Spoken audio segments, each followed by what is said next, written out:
Hello everybody and welcome back. I'm World Dragon and this is Warhammer 40,000 Rogue Trader. Sorry, I feel like I'm a bit close into my mic. I'm about to eat the thing. We've just finished the prologue. We're on Grim Darkness mode. We're on Daring difficulty. And yeah, things are gonna be fun. You're gonna see me nervously creeping my way through this game, attempting to get all the way to the end without having died. Is basically how it's going to go. So we've, like I said, just finished the prologue. We've been given our briefing. We need more crew. We need an Engineer Prime, and we need a Navigator. Otherwise, we're screwed. Once we've got all that, we need to limp our way to Footfall so we can have a full inspection of the ship and see what repairs need doing. For instance, over here, this area seems to be smoking a little bit. Now, that could actually be how it's supposed to be, but I feel like the smoke is coming off this cog, which, I don't know, I feel like that's not right. I feel like that's not quite right. So we're gonna start by talking to our crew and our companions. A thin, pale woman stands out among the rest of the crew. That's a woman? Hang on, I don't know, I'm zooming in. Let's take a bigger look. I genuinely thought for the whole of the last playthrough, Vox Master Victis was male. Sure, fellowship 60%. Let's bolster the morale of the crew. There's a nod obediently and presses several switches on the device she is holding. It is done, Lord Captain.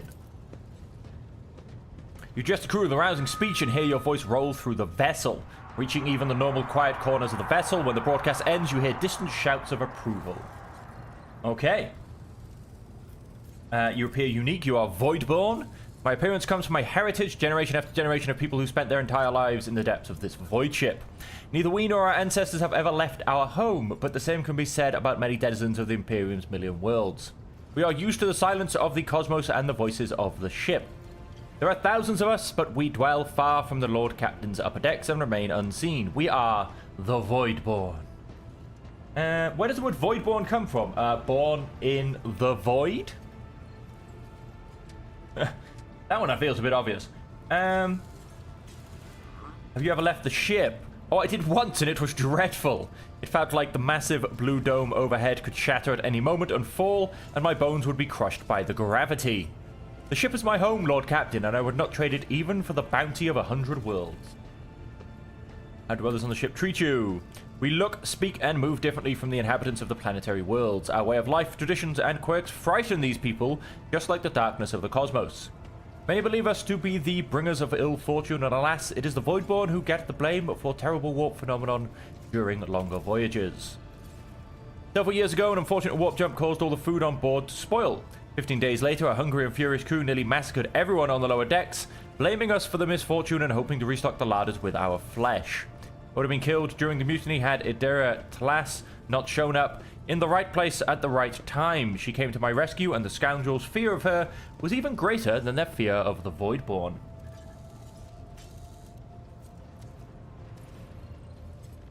The Emperor most certainly protects Paul, and I hope he's been protecting you over the festive period. How are you today? Looks like you are close friends with Adira. The Voidborn stand don't make friends, especially among the captain's entourage, but you see, many consider Adira to be different. I am different too. We have spent plenty of time in each other's company discussing regicide over a glass of Amasec. Regicide being chess, in other words, and Amasec being liquor. Except Adira changed after one incident, and we started to drift apart. The death of Lord Captain Theodora made her withdraw even more. I do not know if Adira considers me her friend now, but we used to be very, very close. It is good I can still look after her in my own way. Interpreting the Vox Master's emotions based on half a face and a Vox-modulated voice is no easy task, but you manage to catch the undercurrent in Victus's words. The Vox Master is not merely saddened by her rift with Adira, she is devastated by it. Tell me about the lives of the Voidborn in my crew. To us, the groans, creaks, and murmurs of the ship sound the way babbling brooks and singing birds do to world dwellers. We hear the ship breathe, know what it is feeling and thinking. We are part of the ship just like it is part of us. We perform numerous functions, and there are many officers among our number. Some maintain order and prevent mutiny, others serve as shepherds and support the crew, and some devote themselves to mending the body and spirit of the vessel. Most of the Voidborn are members of large void ship dynasties that bear responsibility for a certain aspect of the ship's life. For 300 years, the main branch of the Ptolemon dynasty has produced the ship's Voxmasters, and most of our subordinates come from the cadet houses of the dynasty. I see, let us return to business. What are your duties? I'm the ears and voice of this void ship. I supervise several dozen officers and 3 times that number of support personnel. We receive, send, encrypt, and decode all incoming and outgoing messages through the ship's internal and external channels. We also ensure clean communications and the optimal efficiency of your crew's Voxcasters. If you ever want to know what worries and concerns your crew are harboring, what your subjects are whispering in local networks after their watches, and what their leaders are clamoring about over short-wave Vox transmissions, just come and see me. Have the Vox Spirits brought you anything interesting? I have no information that would be of interest. Well, that will be all for now then. You live to serve. Now, of course, the function is very much going to open up, I believe, after the first chapter with the Voxmaster. We'll get more rumors and that kind of thing once we've got him past Rikus Minoris, basically. Things that may be useful to me as a rogue trader. A noble aspiration, Lord Captain. I am ready to acquaint you with all the particulars that interest you. Outline the Coronis Expanse. This is a topic for an official briefing, not a casual conversation. But I will try to answer succinctly. And if you permit, in my own words. The Coronis Expanse is considerably removed from the heart of the Imperium. This means that local warp routes become useless within months. Established pathways are regularly subject to attacks from all kinds of rabble. And in the only major port, the Imperium's frigates find themselves moored alongside pirate vessels. Until recently, the Coronis Expanse could hardly have been called a region of the Imperium. The situation has changed with the arrival of the Lord Inquisitor, but not by much. This place operates under its own rules, you see. More radical, so to speak. But ones that allow for a non-standard approach where there is a promise of victory. The Coronis Expanse is considered rogue trader territory for a reason. Only rogue traders have sufficient military might, audacity, and the rights granted them by the warrant to survive the leap into the unexplored part of the Expanse, and in the event of a successful outcome, to hold on to whatever they manage to capture on the frontier. Who are the main players? In the first instance, you should treat official representatives of the Imperium with respect. The Expanse may be on the fringes, but it still numbers among the territories of the Golden Throne. The arrival of the Lord Inquisitor has turned the Coronis Expanse into a less wild and uncontrolled region, to the regret of some individuals who had grown inured to the local lawlessness. Rogue traders such as yourself are also servants of the Imperium. They have been accorded special rights and powers. They wield immense authority within their territory, and they enjoy absolute respect in other parts of the Expanse. The most powerful of them are Kalagos Winterscale and Incendia Bastal Chorda. Tread carefully when dealing with either of them. Yes. If we are to speak of unclaimed territory, which is what Footfall is, among the scum that dwells on that handful of asteroids, there are 3 factions that wield considerable influence in the sector. The first is the Kazbalaka Mission, organized crime in its most primitive form. It holds sway over the Liege of Footfall, and has links to rogue trader Winterscale. The second faction is an offshoot of our shining ecclesiarchy, followers of St. Drusus. They are actively building their forces, and hold influence over rogue trader Chorda. And finally, the third faction, the Explorators, a wing of the Adeptus Mechanicus. They are willing to die and kill for the secrets of the ancient technological heresies that are hidden among the stars of the Coronis Expanse. So we have the bad, the good, and the machine. I suppose we'll ask about Conrad. You know, Lord Captain, I am no admirer of fine art. But when we next find ourselves in a civilized port, with time to spare, I will promptly find an artist and commission a portrait of the individual to whom you refer, with a hole between the eyes. He takes it personally. Conrad Voigtveer. that he committed his treachery and escaped with his life. We both served Lord Captain Theodora for many years, and we never saw eye to eye. He was brash. He was never afraid of assuming responsibility, and he willingly took on difficult tasks. I am loath to admit it, but the Von Valancius Protectorate continues to reap the fruits of his labors to this day. His service always garnered my respect. But everything else about him made me want to wring the neck of that two-faced snake. If you are taking comfort in the thought that we will hear no more of Conrad, prepare to be disappointed. You thwarted his plans, his meticulously plotted and nurtured treachery. He is sure to attempt to strike at you, and he will use his contacts and knowledge of the Protectorate to do so. The only question, Lord Captain, is whether you will be able to anticipate his next steps. That is all for now. As you wish, Lord Captain. Must take my leave until next... Oh, no, I'd like to know more about my seneschal. As you wish, Lord Captain. What would you like to know? What were you before you became a I seneschal? used to be an officer in the Navis Imperialis. No. "I used to be" is not quite right. It was not simply a job. It was my calling. The essence of my life. I was proud to serve Lord Captain Theodora, but in my heart and mind, I'm still an officer of the Imperial. Longing for a past Captain life. Theodora on a mission where the Imperial Navy was providing reinforcement to the rogue traders' army on one of the frontier worlds. Our acquaintance was not easy. Working with people outside the Navy hierarchy has never been my strong suit. It was to my great surprise then, that after the mission's completion, I received a referral to leave my service in the Navy and join the rogue traders' personal council. It was a difficult choice for me. But I saw in the offer a chance to serve the interests of humanity even more effectively than in the Navis Imperialis. You do not need me to tell you just how remarkable a person Lord Captain Theodora was.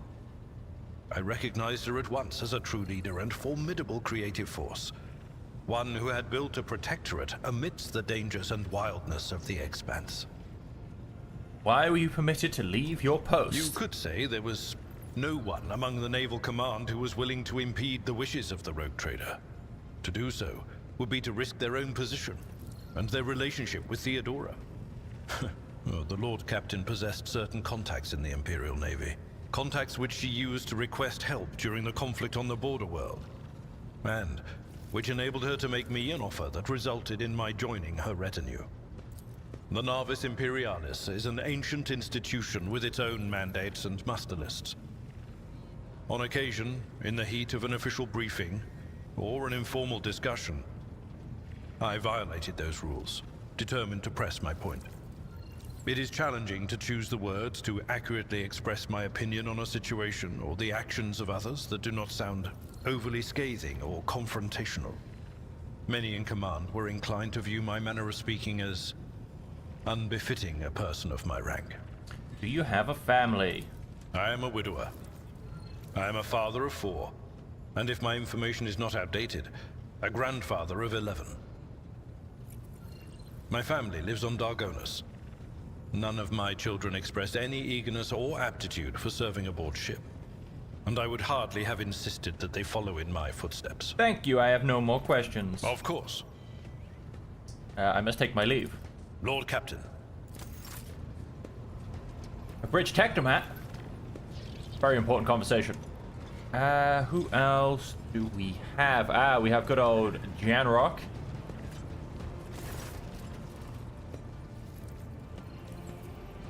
What is your duty on my ship? My duty is to compose everything that might enrich you and your protectorate. I see to the suppliers, deliver all the shipments, that our partners do not weasel out of their promises, that all servants remember that the Emperor's grace can only be earned through toil for the good of the Von Valancius dynasty. How did you come to serve? I come from Dargonus, your ladyship. I've been a subject to your dynasty since birth and have always strived to be of use to the great rogue trader. Alas, it was not my fate to be the primary heir of my own family, due to my being 15th in line for the title. A little bit down. So I decided not to stand in the way of those behind me in case they attempted to shorten the waiting list at my expense. While my brothers and sisters schemed against one another, I studied the exact sciences and mastered bookkeeping, the greatest art of the Adeptus Administratum. I must admit that the accumulation of wealth, something one can control, is far more exciting than hunting, carousing, and other traditional amusements. My noble peers. Was it like working for Theodora? Do you ask it of everyone, knowing they risk losing their head should they let slip a careless remark about your predecessor? I shall put it thus: working with Lady Theodora was never boring and always profitable. The Imperium has billions of subjects, but very few do what they love and what they are best suited to. I would say Lady Theodora was one of the fortunate ones, and she was a model rogue trader. I wish to know what you think of your fellow crew members. Keeping tabs on your subordinates, a wise move. Tell me who interests you, and I'll endeavor to be as honest as possible. We'll start at the top. Lady Theodora managed to do what even the Imperial Navy could not: teach Master Wassarian to carry out orders that he fundamentally disagrees with. I do not know what methods she used, but the result is impressive. Having said that, there is something else you need to know. Lord Captain, your seneschal is capable of being something far greater than a mere conduit for your will. He possessed the cunning and experience to run the Protectorate passably whenever Lady Theodora was away. And that really is saying something. Keeping an eye on that old officer, I say, or alternatively turn him into a faithful ally. Voidgear. I hope I never see him set foot aboard this vessel again, not even as a servitor. Although he was able to do at least some good that way, someone has to clean the latrines after all. He gave us all quite a fright on that ill-fated day, Lord Captain, and still, to speak candidly, I never enjoyed Master Voidgear's company, but I believe him to be a man who knew how to do his job. Regretfully, I was mistaken. It turned out Cameron lacked the most important quality for a Master of Whispers: unwavering loyalty to the rogue trader. And his failing came to light in the most deplorable manner. What do you say about the Voxmaster? Ah yes, the Voidborn. You know, in my family we used such creatures as quarry whenever we went hunting. Mutants are the bane of humanity, an unseen tumor that threatens to end us all. But I digress. The brief time Tolomon has spent in post as Voxmaster, I have not noticed any significant flaws in her character, or anything that would make me question her professional qualities. Needless to say, she is very diligent, as is any Voidborn seeking to earn their master's affection. I believe you can trust her in skills and loyalty. Wow, he doesn't like Voidborn. As you say. I want to know more about the people who buy our plunder. The Drusians still hope to bring back the Coronis Expanse into the warm embrace of faith, just as their flock hopes to receive the aid of the Drusian missionaries. Each crate of food, shipment of clothes, or box of medicine marked with your seal as a sign of the rogue trader herself believes in the sect's future success. Reverend Hieronymus is the first among the Drusians and is most often seen in Footfall's grand atrium. A gloomy fellow, but some almost believe him to be a saint. Members of the Explorer to Cognizance Fleet, which has been roaming the Cronus Expanse for a good while now. Omnisire knows what they are hoping to find, but their acolytes regularly show up on an inhabited world, seeking bits of sacred knowledge, tracking down mechanical relics, and sniffing out Xeno artifacts. If truth be told, supposedly they want to save the ignorant rabble from corruption. A tech priest named Opticon 22 does business with us on the fleet's behalf. He can be found at the docks on Footfall. Masters of the Cold Trade, immoral criminals and notorious crooks to the last man. The mission is but one branch of this mafia gang that has taken root in the Calixus sector. You can do business with them as long as you take the necessary precautions. They are led by Vladium Tokara, who recently appointed himself Liege of Footfall. Of course, he is a trusted ally of the rogue trader Winterscale, but he will not refuse you. Another of the Emperor's anointed. If you wish to talk to Vladium, look for him in the Liege's Palace on Footfall. Fellowship of the Void. A pompous name, is it not? In truth, they are a gang of pirates who are forever squabbling over loot and territory. However, some of their little flotillas need supplies or can take awkward cargo off our hands without asking questions. Of course, there is always a risk that these scoundrels will change their minds and attempt to board us instead. But so far, our macro cannons have managed to keep them in line. They say Riza Calvaria speaks on the Fellowship's behalf. The Adeptus Amasecus on Footfall is rumored to be her favorite haunt. Why are we giving away spoils to people in the footprints? To profit from them, of course! We make money, my darlings, we make money. Certainly, Lord Captain. Skilled fighters, my retinue and I need training. Enough questions for now. Among the thousands of your crew, I will contact the overseers at once. And so this is where you can, in essence, make another, or grab another couple of characters, which might not be a bad idea this early in the game on this difficulty. We can basically make some more custom characters. Now, I'm not saying I'd keep hold of them, but for the first missions where we only have a group of 4 instead of 6, is it worth having more cannon fodder, so to say? I mean, now, that could be a question. That could be a question. And so that's high fact. So, Jocasta Sourbeck. She's the one that missed the briefing. Greetings, Lord Captain. You're wearing Imperial Navy armor. I inherited from the previous Master at Arms. Like the esteemed Seneschal, he left the Navy to serve Lady Theodora. Got quite a few officers with him and established a tradition. Upon the death or resignation of an enforcer, his or her armor would be passed on to a fellow officer who had distinguished themselves in the course of their duties. I was awarded armor in this way in my time, and upon the death of my predecessor, I inherited his personal armor. I come from the noble Sourbeck family of the capital world of Dargonus. I dare say that our house is renowned for its loyalty and strict adherence to the law, and the members of my family have been your faithful enforcers for centuries. I am honored to be the 6th Master-at-Arms named Sourbeck to serve on this ship. Why are you here instead of Dargonus? Because of my cousin. I cannot stand him, but the feeling is mutual. We can hardly be in the same room together. So I jumped at the opportunity to become your enforcer. I should thank my obnoxious cousin for nudging me towards the best decision of my life. I serve you with all my heart and wish for no other fate than this one. What is your opinion of me? I do not doubt the astuteness of your decision, but beyond that, I am impressed with you. I have heard about the brutal punishments that you have endured, Lord Captain. Ah, your tenacity deserves admiration. There's a fire in the black depths of her gaze. If she could, she would devour you whole with her sidelong glance. I seem to be detecting something more than mere admiration. Then what about awe? She stares at your neck, right at the scar peeking out from under your collar. Pupils dilate and she licks her lips involuntarily. Thinking about what you have suffered leaves me trembling. Wow.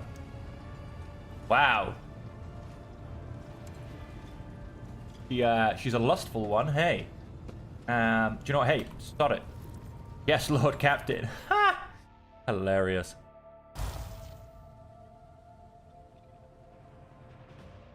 Wow, we finally got to see the tattoos very briefly. It's always since heat of her passion-charged flesh. She raises her eyes full of dark satisfaction. To you, it is an exceptionally rare sight. The Master at Arms are utterly relaxed and content. Lord Captain, have I obeyed your orders well enough?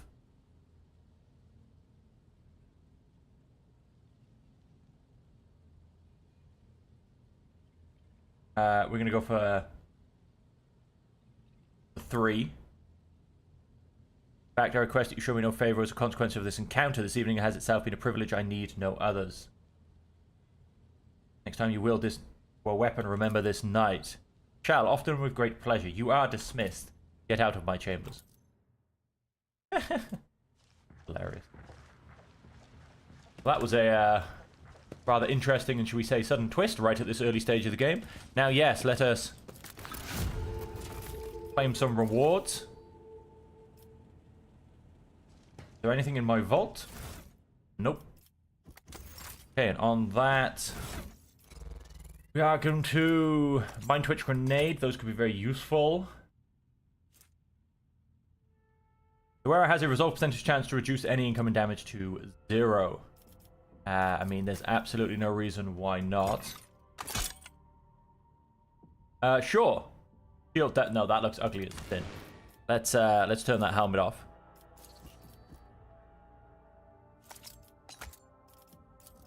Dump out some other Mind Twitch grenades. Why not? Go back down to the bridge and continue what we were doing. To that rather interesting interlude. Now, where were we? That's you, that's you. We were over here. I have conversations to finish. Want to know more what you think about the other officers. I do not trust them, but then I do not trust anyone. Mistress Tonoman has too much power and will surely be tempted to start deciding for herself what information to share with the crew on your behalf and what to withhold. Wherever it's closely intertwined with ship systems, which opens up plenty of opportunities for sabotage. You must be watched. As for Danrock, forgive me, but a man of his size and habits cannot help but steal. Wow. What can you tell me about Abelard? Seneschal is a model of competence and fidelity, and all of the officers and enforcers look up to him with gratitude. It is all the more distressing to see that the years have not been kind to the deeply respected Master Wissarion. Soon there will be no rejuvenant treatment that can save him from the mistakes inherent in such advanced age, but we are ever watchful and will be there to steady the trembling hand of the honored veteran if need be. More about your service. What are your duties? I'm responsible for upholding safety and order aboard the ship. Guard duties, patrols, finding them, punishing troublemakers. In addition, my enforcers ensure that the crew follow all directives and carry out their tasks properly. Servant who shows disobedience today prepares a riot tomorrow. Hope you will not repeat the mistakes of the previous Master at Arms. You can be sure of that. He was a fine enforcer, but suffered from the fatal flaw of trusting his associates. I myself lack that weakness and trust no one except you. Okay. 2 words, Lord Captain: suppression and fear. The base nature of the rabble cries for an iron grip, lest they give in to their animal urges. We have many well-tested measures to prevent it: random night searches, preventative interrogations, corporal punishment, and executions. Of course, the laws of the ship equally apply to the officers. We eradicate the canker of insubordination wherever we find it without mercy. That is all for now. Proud to serve the dynasty. I don't remember her at all in the previous playthrough, if I'm honest. I don't know if this because wasn't there, or whether she's part of the DLC, or whether it was in fact just me. Jocasta, High Factotum, Coronis Expanse Map, Boxmaster, Master Helmsman, Heinrich Montag. I think he's the fire dude. I don't remember him from last time either. Anyway, let's go speak to Idira's around here somewhere, wasn't she? She gone.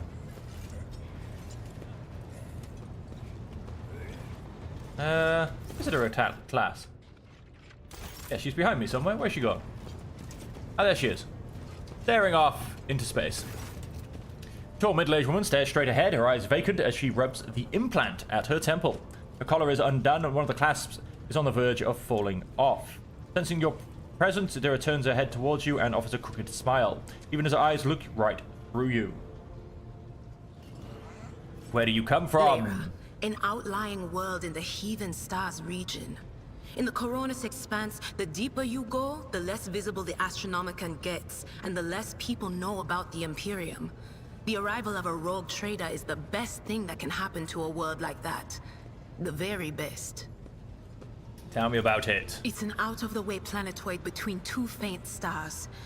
On Lyra, a dozen local tyrants fight over 5 measly continents. But they use everything they can to win, from poison to psychers. I haven't been there in many years, but there's nothing for me to miss. But here on the ship is a different story altogether. I saw more wonders in my first year serving Lady von Valancius than I'd seen in my whole life on Lyra. Like my first journey through the warp, I was in bed for 3 days. I felt like supernovas were exploding in my head. I only found out later that I'd gotten off easy. Just through the bulkhead in the bay next to mine, a whole team turned into... Look at me rambling on, Lord Captain. I want to know what they Pay no turned attention. into. You haven't finished your story. It wasn't like it was a very fun trip, Lord Captain. But look, if you want to be entertained, I'm the woman for the job.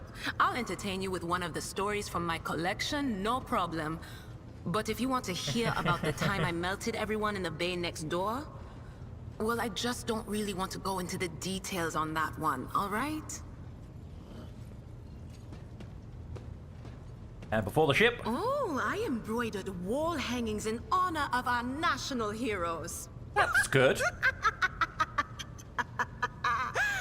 I did the same thing I do here, Lord Captain. Divining. Our rulers prized the ability to see into the future. Every psyker that could be found was worth a small fortune on Lyra. There's no such thing as a peaceful life on Lyra. People like me were especially sought after. They'd pick psykers up wherever they found them, buy kids off their parents, even just abduct them. Take me, for instance. I got taken from my street gang. The older kids sold me when they noticed there was something off about me. The ruling dynasties had schools where they trained us and beat us black and blue. And then they packed us off to serve. Some of us held on for a long time, but others didn't last. Not everyone's as smart and talented as me, you know. Some people crossed the line and were out of commission before their time. How do you end up in the rogue trader's service? Theodora von Valancius paid a visit to the ruler I was serving at the time. I don't know what the visit was for, and it's no business of mine anyway. I can still remember the way the voices in my head changed when I looked at her. They were practically screaming. She had so much behind her, and plenty ahead of her too. As I gawped at her, all of a sudden I heard a whisper. A hint, a suggestion, nothing more. But I know the difference between idle chatter and a real threat. I seized my chance and approached Theodora. I managed to whisper a couple of words in her ear before the wardens dragged me away. They beat me and locked me up. No wonder. It wasn't my place to converse with outsiders. And then Theodora's people came for me. They broke down the wall, butchered the guards. Also, I could tell them my warning in full. So I said the rest, but I didn't want to go back to my old life. And so I entered the service of the von Valancius dynasty. Have you ever been off the ship? A few times. Not many. And if I think about it, why would I want to? I've got everything I need here. All the whispers I hear are familiar ones. They almost feel like family. And if I want to hear about the nightmares off the ship, I can. After some Amisec. But don't go getting the wrong idea. If I have to, I'll follow you to the edge of the galaxy. Talk about something Of else. course, Lord Captain.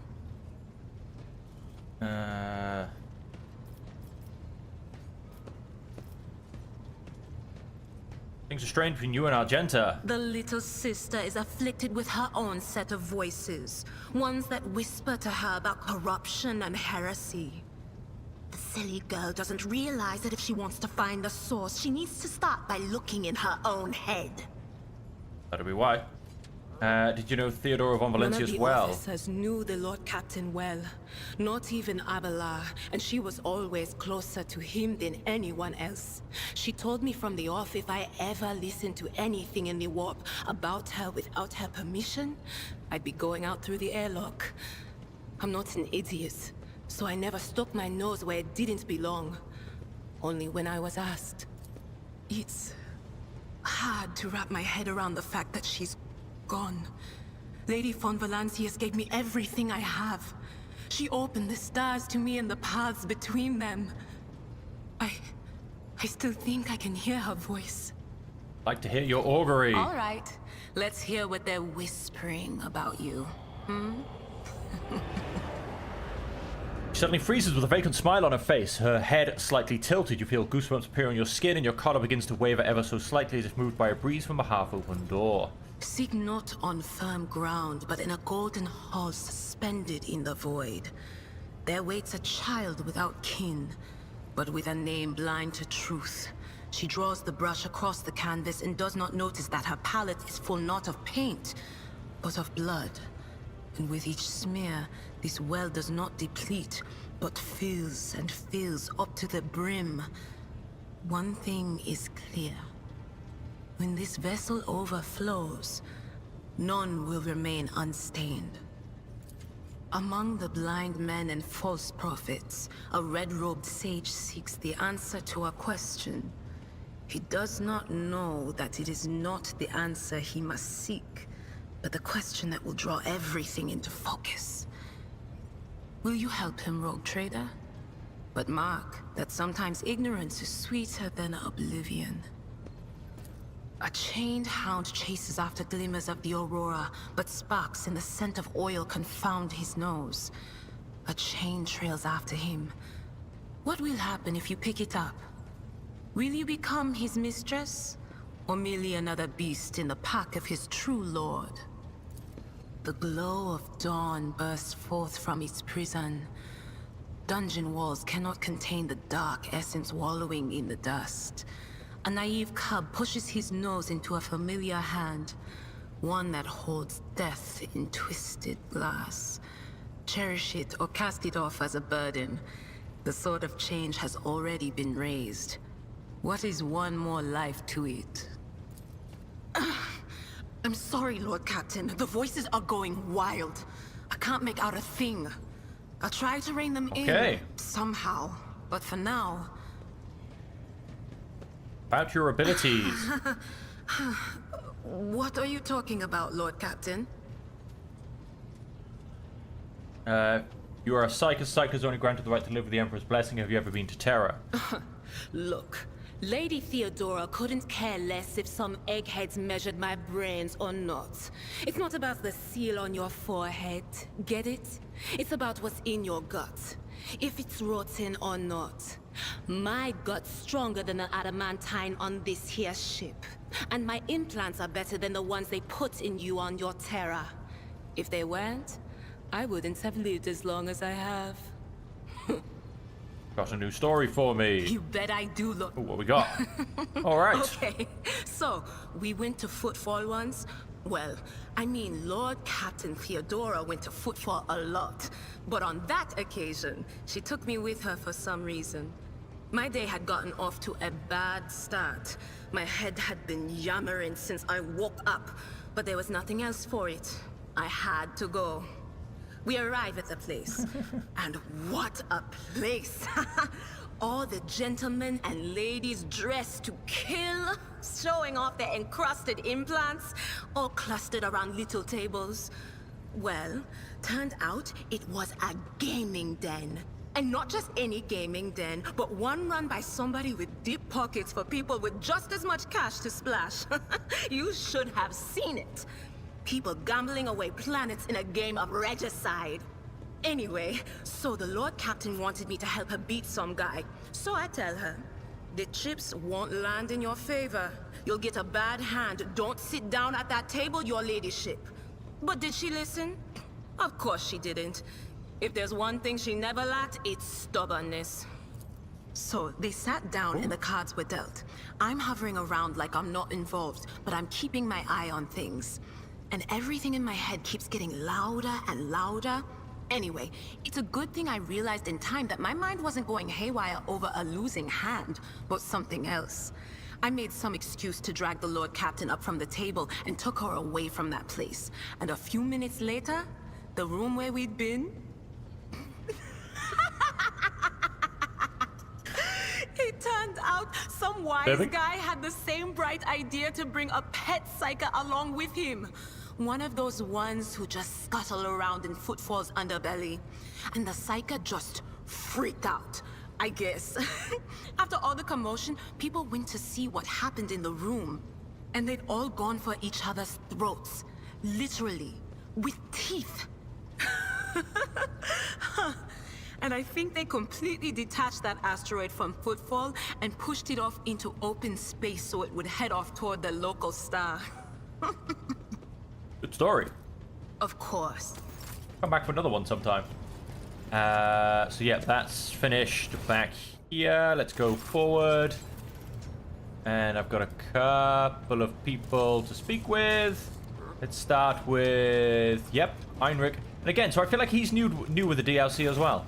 I do not remember an Infernus Master in my last playthrough. And did you come to be of service? Not in usual way. My ancestors wronged yours and were appointed Inferni as a result. Hard labor, deadly risk, plenty of opportunities to atone. Those criminals have been dead for generations, but we are still serving their time. Maybe we'll find redemption one day. Tell me more about the Infernus Guild. What interests you the most? Our duty, our state-of-the-art equipment, or our vibrant traditions? The Infernus service is split into different brigades according to duties. The heart of the guild are, of course, our liquidators. Tough guys with nerves of steel who put out fires and pull people from flames. Others are repairmen, dealing with problems like jammed doors, fuel leaks, or broken vents.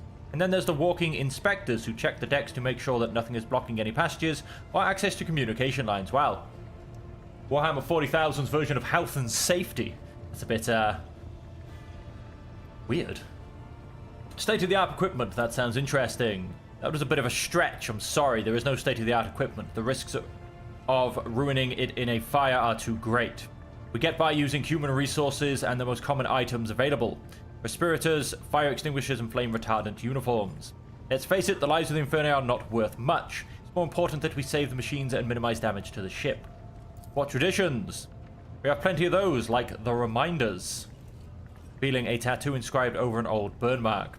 When you survive a particularly hopeless accident, you get a tattoo on your scar. You can always tell an experienced Infernus by their ink, like a badge of honor of sorts. Tell me how you got your reminders. This one is from the time plasma leaked from the outer aft circuit. Find yourself clinging to the hull outside, thermal cutter in one hand and a magnetic clamp in the other. Reserve flames burst from the breach, the kind that can incinerate you in a second. All that separates you from death is a flimsy rope, a void suit more ancient than holy terror, and yet the price I paid was nothing compared to my comrades. Slowly moves the augmented fingers on his right hand. As for this one, the look he directs at his left hand is full of bitterness. I got this one in the ammo depot where my wife, El Sonora, died. There was a fire and the flames were getting close to the ammunition. And I don't mean autogun rounds, these were macro cannon shells. We put out the fire as best we could, but we were losing. Suddenly, Elsie took my hand, kissed me, and then ran straight into the blaze and activated the emergency blast door. We stayed outside while she vented the compartment. It was quite a story. I'm sorry for your loss. I've learned all I need. What shall we talk about? This is enough for now.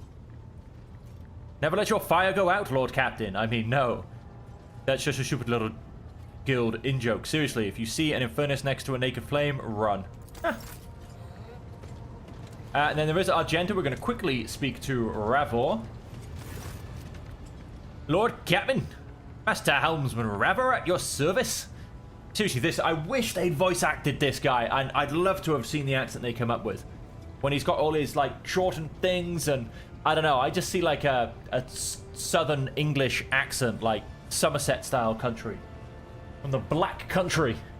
That's what I see coming out of this guy. You are Voidborn, are you not? That I am, born into a Helmsman clan in the bowels of a Chartist vessel. Studied the family trade until I was 15, and then my entire clan was butchered in a mutiny by lower hold scum. They spared the younguns, of course they did. Kids with implanted connectors make great navigational servitors. But I was having none of it.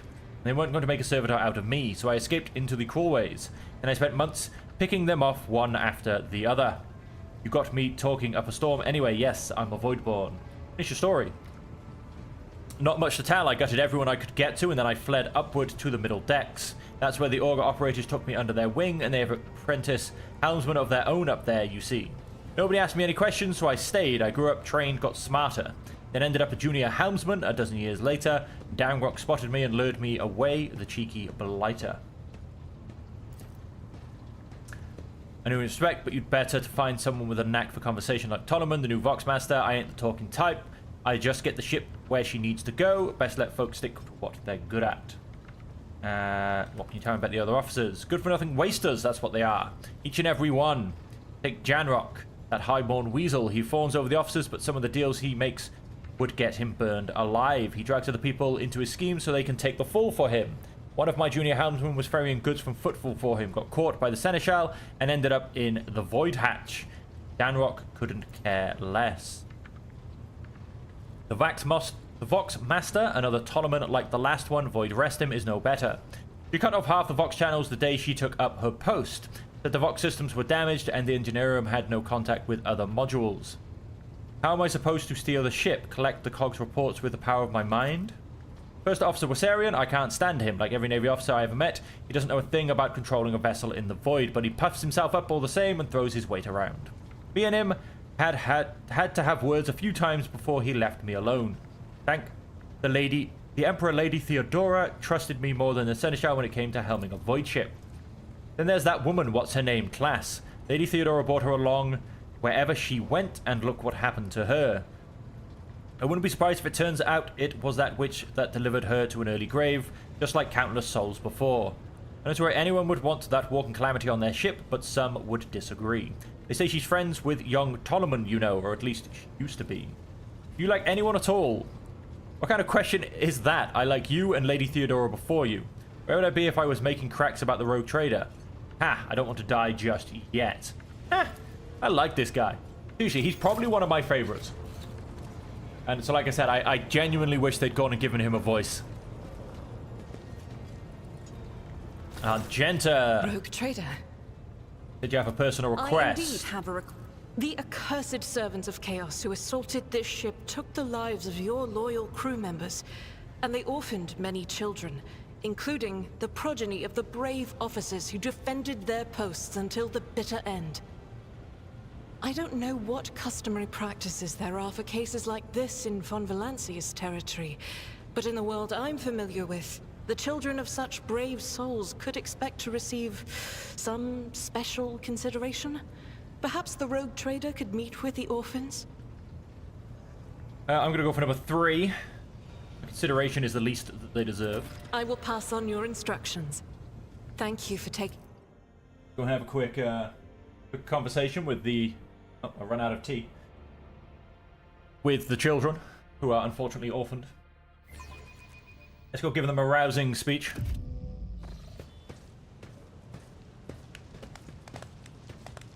No, she is wearing shoes. They're just kind of skin-colored, I think.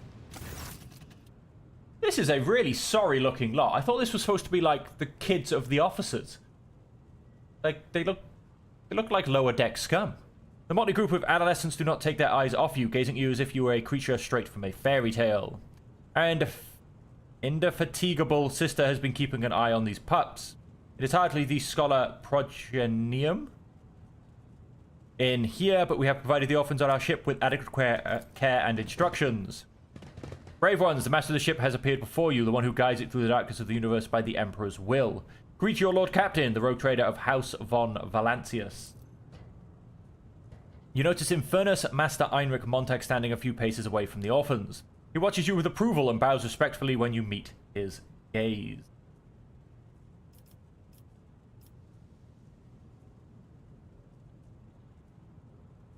Serve as a teacher in your spare time. Not at all, your ladyship. I'm just looking out for them. The Infernus way to help folks in trouble. It's our job after all. So we chip in rations here and there and make sure nobody gives them a hard time. We take the older ones into the clan's care if they want. Many in the guild are not our family by blood, but by circumstance. Give them treats and extort their homes. I believe a minute of beholding the Lord Captain is great enough honor for them. Your Lord Captain greets you, brave ones. I, the rogue trader and Lord Captain of this ship, speak to you now.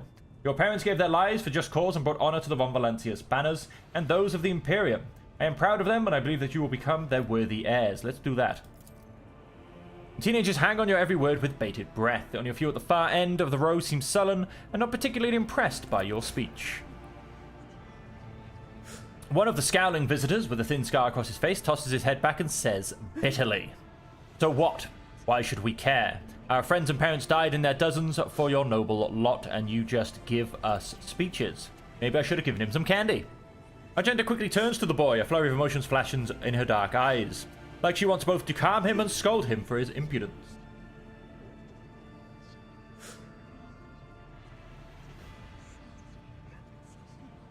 Punish the troublemaker, put the rest back in their bays. This audience is over.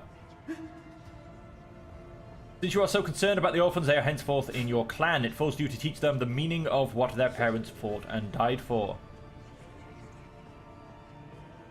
If you have things to say them without fear. I will listen. Doesn't matter what we say, it won't bring our parents back, and it won't change our fates either. We'll keep slaving away on the ship until we drop and die like our folks or worse. Alright, what have we got? I understand your grief and dismay. Your parents died, and it's not an easy thing to go through. But they gave their lives for the truth, for the good of the whole ship, and for the Imperium. Do not speak of their honorable fate with anger and disdain. When the heretics who killed your parents attacked the ship, I was there. I took command, I fought, and I repelled the assault as quickly as I could, but no war can be won without losses.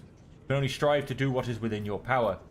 The strong have the power to decide the fate of others. The weak either obey or die. If you seek a different lot in life, boy, save your grumbling and look for an opportunity to rise above the rest.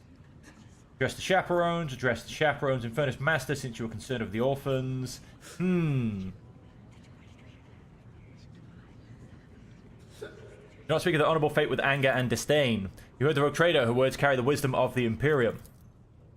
Hard to say whether or not your words have left an impression on the boy, but he nods slowly, then he catches himself and gives you an awkward bow. Abelard gives a sign. The servants immediately emerge carrying packaged treats with Von Valancius emblazoned on the wrappers. It appears that the Seneschal came prepared for any contingency. Have candy and candy for everybody. That was only something I expect to see in Warhammer 40,000. Argenta rubs her temple pensively. She smiles and offers a few more words of encouragement, then leaves the bay. Your parents have died. Have candy. I just have candy. Don't get me wrong. That's what I expect in Warhammer 40,000. Let me replace your dead parents. Here, have a chocolate. But while even that, not too much, because, you know, your parents have died, get over it, stop your sniveling, and get back to bloody work. More like it, to be honest. But, yeah, hey, why not? Von Valancius candy for everybody. Probably like small, sweetly wrapped up pieces of, like, I don't know, ration bar or something. A bit in gruel. Protein paste 4E. Something along those random lines. Okay, we're back on the ship. Let's go finish our conversation with Argenta. Greetings. Tell me about the Adeptus Gladly, Sororitas. there are none more faithful to the God Emperor than my sisters. We fight against his enemies by the will of the Holy Ecclesiarchy. We... I beg your pardon, Rogue Trader. Here I am talking about what every lesser noble in the Imperium knows. So what exactly are you interested in hearing about? They say the Adepta Sororitas is the fiercest faith among the warriors of the Imperium. Is it true? It is. The Sisters of Battle are a fire lit by the God Emperor. They are the echo of his voice that travels through the dark expanses of the universe. We bring his wrath to heretics, mutants, and other enemies of humanity. We protect the faithful from the unholy and unhallowed. Sometimes with words. More often than not with a bolter. Are all sisters truly as faultless as you Even say? the novices of the Adeptus Sororitas are drawn from among the most worthy. Those who have taken the vows and become a full-fledged sister are the best of the best, tested by trials of body and spirit. Yes, there have been cases when a sister stumbled or showed weakness, but do not expect to hear a story of depravity or downfall from me. Each such occurrence is a great tragedy for us all. Light cannot bear the smallest speck of darkness within. And thus those who have trespassed or shown weakness of spirit are given a chance at redemption. They are called Sisters Repentia, and may the enemy tremble before her, for nothing can stop a sister of battle who yearns to be cleansed of faults and weakness. Wearing nothing but robes, no armor, eviscerator in hand, those sisters who have once faltered find repentance on the battlefield. Their lives are seldom long, but a death in the name of purgation is a better fate than to live with a shadow in one's soul. What order are you from? Once I had completed my novitiate, I was sent to the Calixian branch of the Order of Our Martyred Lady, assigned to the Order's Pronatus. The Order's mission is vital and noble. The Sisters Pronatus protect great relics of the Imperium. We guard them, preserve them, escort them when they are brought onto the battlefield or presented. And we seek out the relics that have been lost. Neither a coven of heretics nor the most wicked death world can deter Sisters Pronatus when their goal is to return a piece of the great legacy of the Imperium into the hands of the faithful. Lord Imperium succeeded. Don't let the name deceive you. The Order's militant trains sisters to march onto the battlefield as an army. That does not make sisters who belong to the non-militant orders timid. Both the solace-bringing Sisters Hospitaller and the enlightened Sisters Dialogus know how to greet enemies of humanity. Their dialogue with heretics is usually quite short, with the last word being a bolter discharge. And my order has all the more reason to be known for the martial prowess of its sisters. We are the keepers of the Imperium's relics. What would become of our blessed hero's legacy if the sisters Pronatus could not protect it? Keep going down the list. My undertaking was to assist the local priesthood of Drusians in caring for a sacred reliquary that had been there since the time of Parson Mr. Wayne, the station's founder. None that I'm aware of, but the sisterhood's orders are many, and can operate independently of one another, sending their sisters wherever their presence is needed as deemed by the ecclesiarchy. Perhaps somewhere in the Lord Inquisitor's retinue, may his path be blessed, my sisters perform their duty as we speak. I wish it were so. Even a single evening spent in joint prayer and training would bring me joy. Should any more arise, keeping them to yourself would be imprudent. It is a virtue to take an interest in holiness. About me? I am the Emperor's daughter and his servant. What else is there to tell about me? I first came here when I found myself in need of passage from Footfall to a remote planet.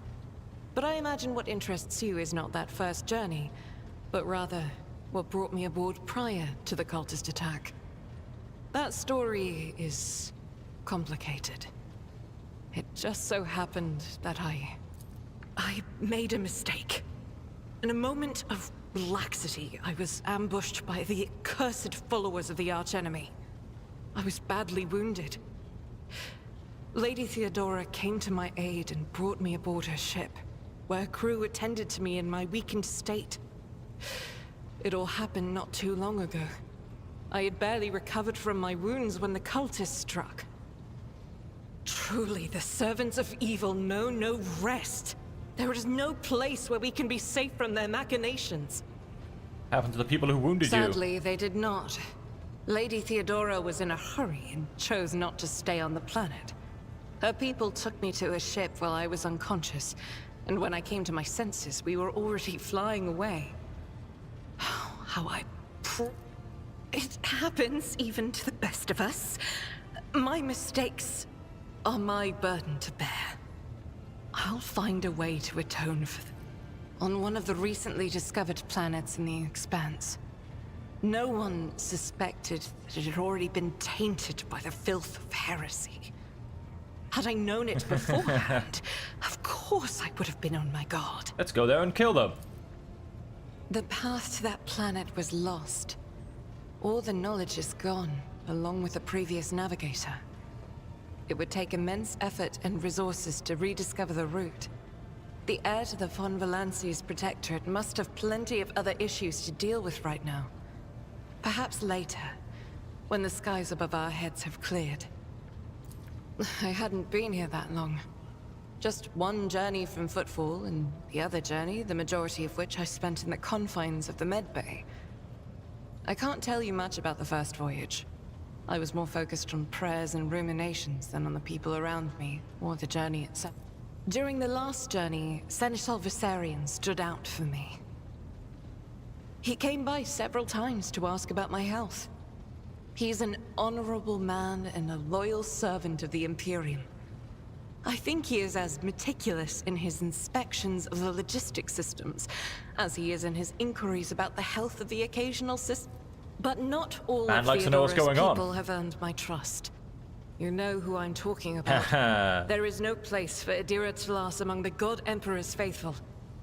I'm surprised she wasn't in league with the cultists.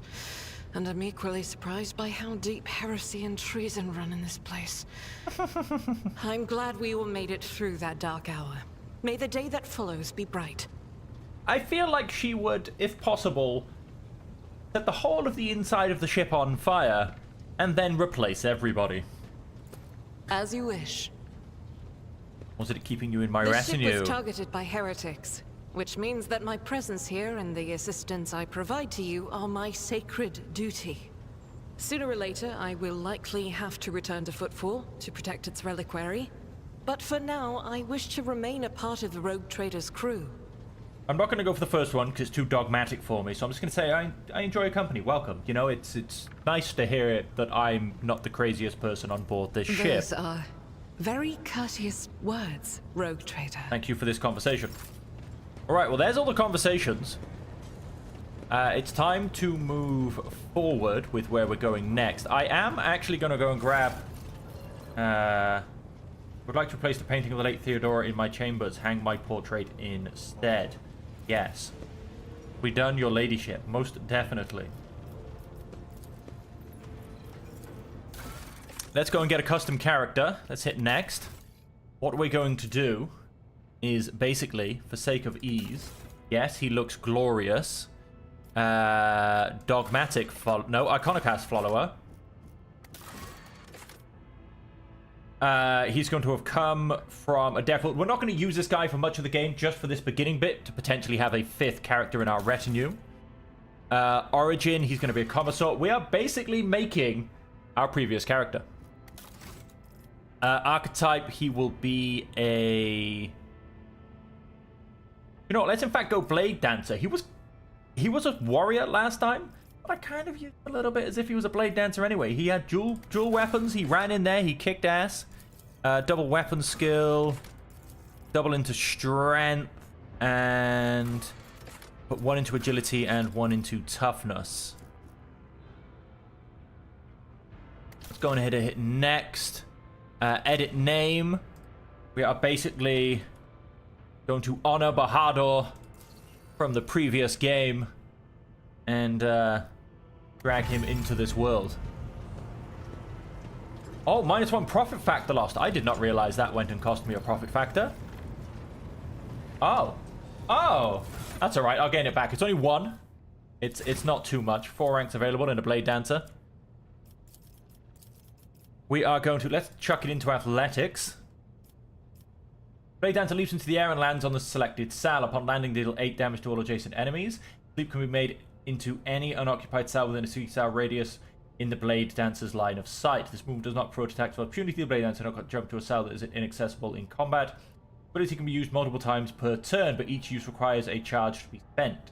Blade Dancer gains +1 charge in this ability each time they kill a target, including kills made with death from above. Death from above against a target enemy without spending a charge. Okay, immediately making a melee attack against that enemy. The Blade Dancer repeats this combination up to 3 times against random available targets. It is impossible to use death from above. The Blade Dancer only makes a melee attack against a random available target. Let's simply go and grab... in fact, let's double check. Race against death are increased by my dodge divided by 10.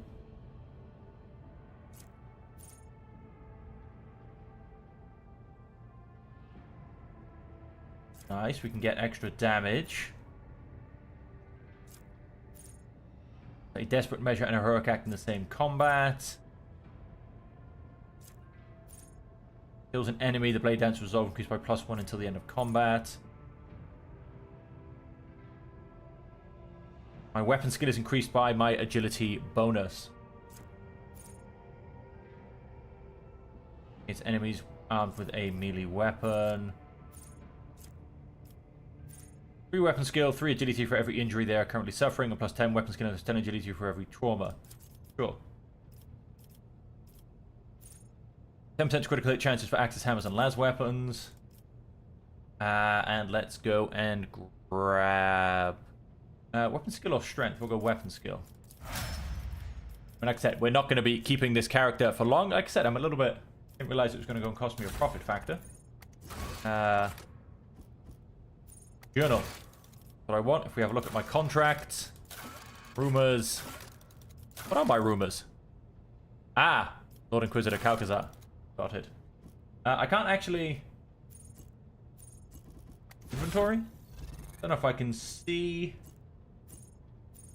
Cargo management. No, I can't see my profit factor anywhere at the moment.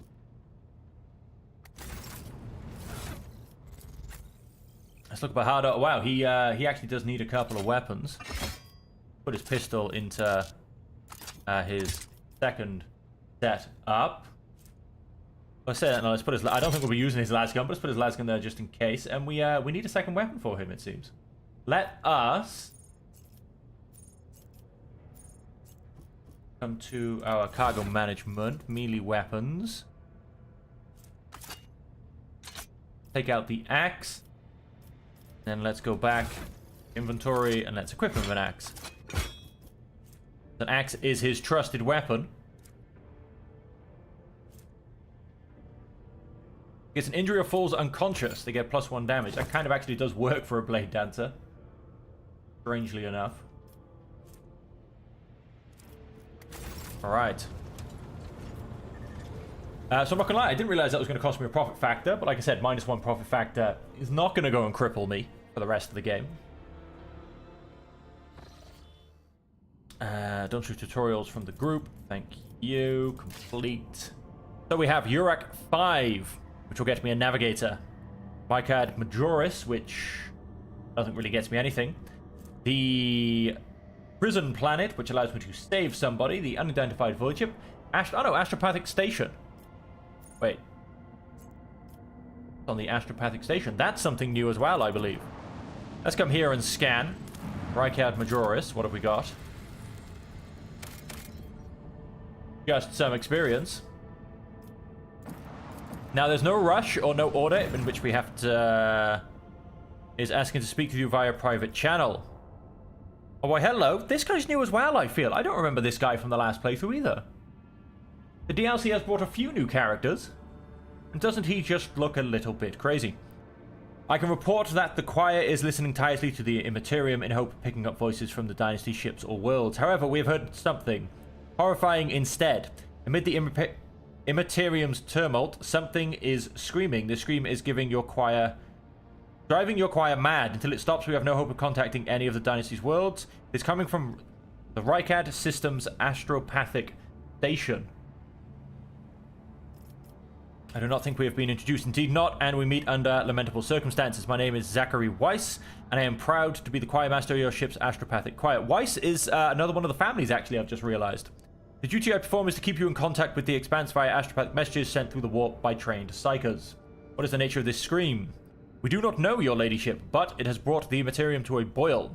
It has always been a violent, roaring ocean that could spell doom to any who would consider stepping into its waters. However, it has become a cradle of madness where expelled images fuse together, twisting the cackling before crashing into the minds of all who perceive it. A mighty warp storm, the likes of which I cannot recall, rages in the Imperium, and it fills me with terror. Scream stops, will we be able to contact anyone? I humbly hope so. Perhaps we will manage to send a call for aid to the Von Valencius worlds or one of the Dynasty's allies. We are going to pay a visit to the station. Thank you. Alright, I don't think I actually want to go there too quick, because I thought that would just be a quick visit. Unidentified vessel, that's the planet ship. I am going to go and get us a navigator first. I remember this station not being too bad. Reporting, the Heralds of Navis Novelate continue to maintain Vox silence, perhaps due to Urac 5 being off limits to visitors. We intercepted signals from the beacons drifting in the station's orbit. The demands are clear. We are told to turn the ship around immediately. We've also detected an accumulation of space debris near the station's docks. Presumably, it is the remains of interplanetary shuttles. Perhaps the esteemed Navis Novelate House requires aid and therefore cannot respond to our Vox transmissions. Contact the station again. I will negotiate personally.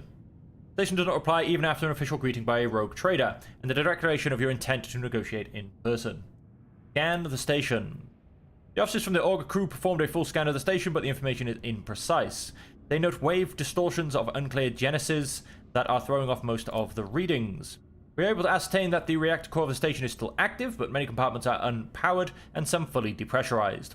The signs of biological activity are largely present in the central module, which means the station has not been abandoned. The question remains, why are the esteemed navigators heralds ignoring us?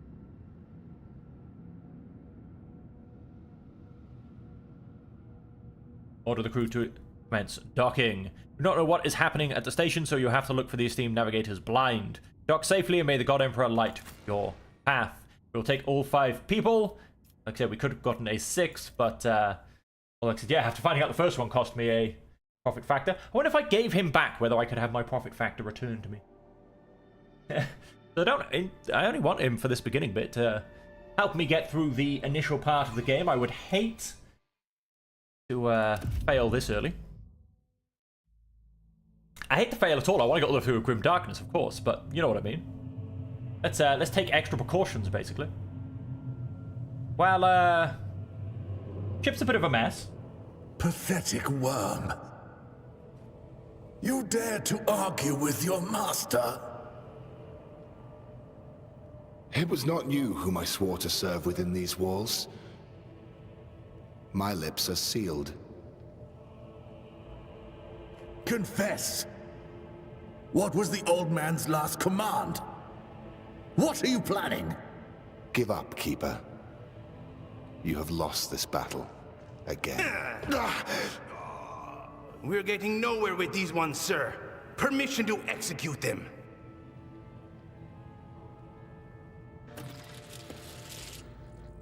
You'll be excited oblivion for your transgression against House Orselio. What I can say is the one on the left is very pale. I don't think they've ever seen a ray of sunshine. The Immortal Emperor, deliver your servants' prayers will not help you, the servants of the damned. Or will not help you, servant of the damned. In the name of House Orselio, I commend you to execute the infidels. Death to the infidels. Ooh. I love how he shotgunned the one which I felt was the most danger to everybody else around them being hit. Not a step further. The Ritual Man stops you with a gesture when you approach. Blood is trickling down the pearly scales of his weary face, and not just his own blood. Two jet black unblinking eyes are watching your every move, and a third one, the mark of the Navigator's fate, is menacingly pulsing behind the lowered lid in the middle of his forehead. Step back, or I will unleash all the horrors of the Sea of Souls upon you, Emperor, be my witness. Abelard, if you would be so kind.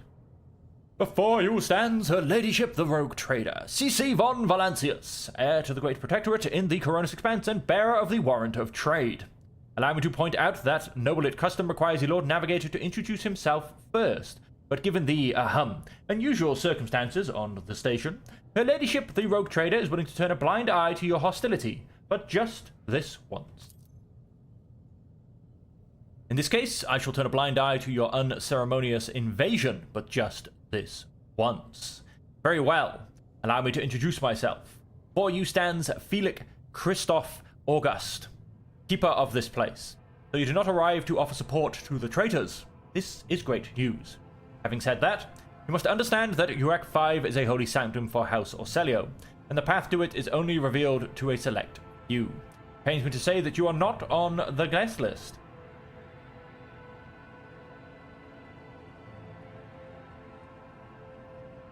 What is happening to the station? Betrayal, the most banal thing in the life of the nobilate, don't you think? I was stabbed in the back by my closest friend, Theobald Orselio, the second keeper of WH40K and my mentor. On his instructions, my own people sabotaged the generators, blew up the shuttles, and brutally massacred the loyal servants of my mistress. Most unforgivable, they dared to take her prisoner. Greedy scum, I swear by the throne's light, their souls will perish in the darkness of the void. The madmen have captured Lady Cassia and are now torturing her upstairs while we are idly chatting down here. Help me rescue her or be gone, but waste no more of my precious time. What kind of help are you talking about? I would never ask you for such a favor under different circumstances, and yet Lady Cassia's well-being is above all. I haven't got many people left, and my wounds are too deep for me to act with precision and swiftness. But you may actually succeed. In order to ascend to the Mistress' chambers, you will need to remake a holy wreck sanctified with the blood of Lady Orselio herself. This is the control rod of the elevator machine spirit. I have one part and the other was lost during the mutiny, but even this relic will be of no use unless the elevator mechanism is powered. How do I remake the control mod? I have a phylactery containing the mistress's blood. It needs to be taken to the laboratory, which is located behind one of the reliquary doors. The most ancient of sacred mechanisms will help to rebuild the rod. The tech priests ceaselessly performed the rites of appeasement so that the machine spirit would serve the house in its time of need. The fateful hour is now upon us. The station's main cogitator is situated in the guard room. Just enter the correct command sequence and the sacred mechanism will do the rest. It's so simple, why do you not do it yourself? I never said the feat would be easy to accomplish. The path to the laboratory and the guard room is blocked by the very same madmen who took over the station. They will not negotiate and are not afraid of displeasing the Navis Nobilate or incurring the Emperor's wrath. They bow only to brute strength, something which I currently happen to lack. You came to this station for a reason. House Ocelio will not be able to help you until the current crisis is resolved. If you aid us now, I promise we will reach an agreement that you'll find satisfying, be it riches, influence, or the power of our navigators.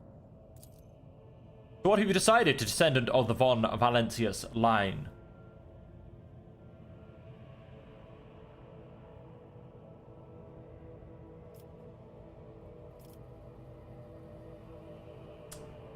I have questions concerning the situation on this station. Why do you not respond to the messages from Rykard Minoris?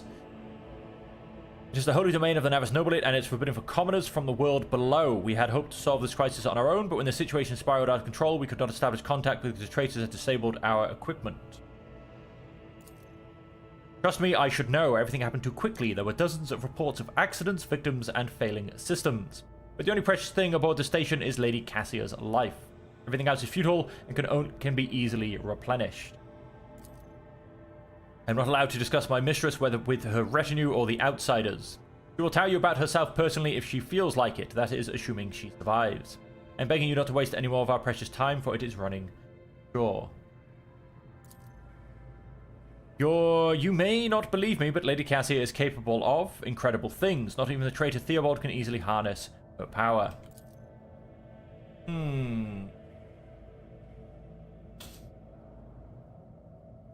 Will be an honor. We'll stay here to hold the line and lick our wounds. Good luck, Road Trader, and may the Emperor's light be with you.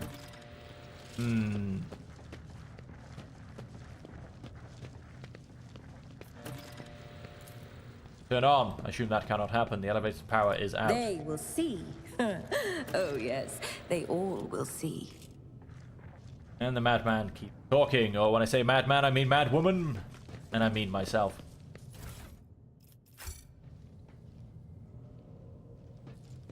So that was blocked off. White. Corpses were mauled by a force far beyond any mortal capability. The faces twisted in pain. With horrible veins that carry the poison of fear and pain throughout its body. Who are you? Why are you crying? That's disturbing. If the witch is talking about the enemies of humanity who set upon this abode of noble navigators, then our weapons will soon dispel their wicked misery. Done. Very much done. Bahador strikes again. Guards, and more guards. We have one in front of us. Can't actually see the others. In this tapestry of a world, I Attention am to the detail rogue is the key to thread. success.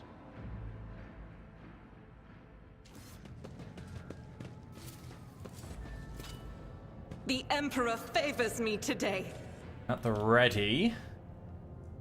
Squad commander, guard defender. It's a shame you can't have a conversation with them. Because quite frankly, Lady Navigator's statue looks pristine and new.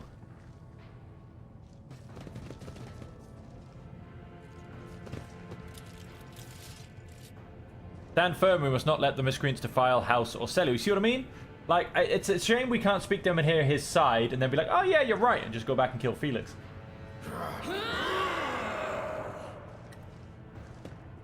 You know? Oh, what an amusing attempt at defiance! For the Emperor! It's maybe if I had in fact gone and killed Felix, maybe these guys would not be so angry against me. The fact that I've kind of agreed, or maybe they'd be angry at me anyway, you know, for defiling the house, so to say.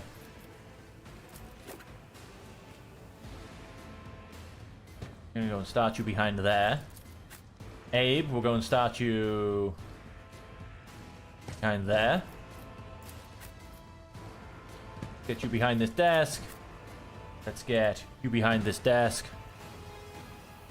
And let's start the fight. Genta, we very much... Oh, we got this guy hiding just behind here. We very much...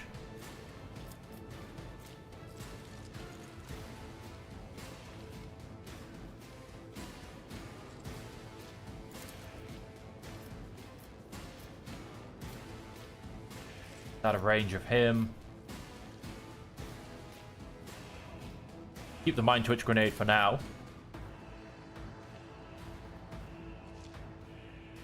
Guided by faith. None can escape the Emperor's judgment. Oh, I got one.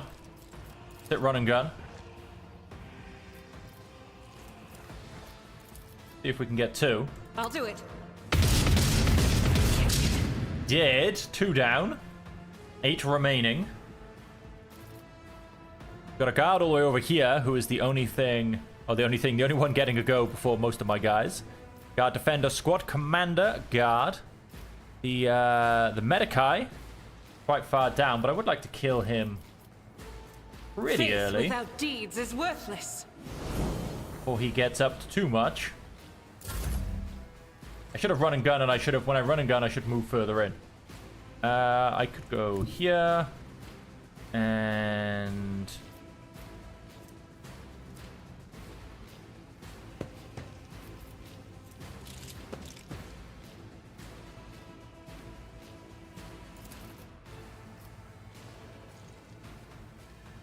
got a pretty high dodge chance according to that, though, so let's continue to attempt to... Let's continue to attempt to take down the Medikai.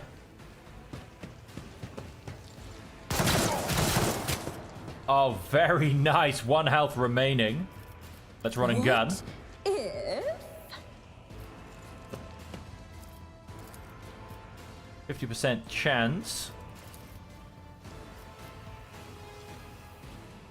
Tempted to aim. note in discordant Yes. melody. For the guard commander, take a bit of damage against him. Weapon at the ready. Then I got a little las pistol. Yeah, wasn't too worried about him. Let us...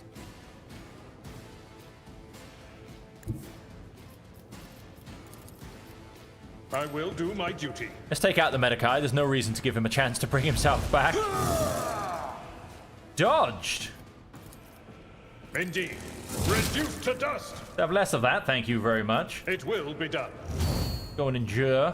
Victory and then is imminent. brace for impact. Bring Idira forward as well. Let's go and... But of course.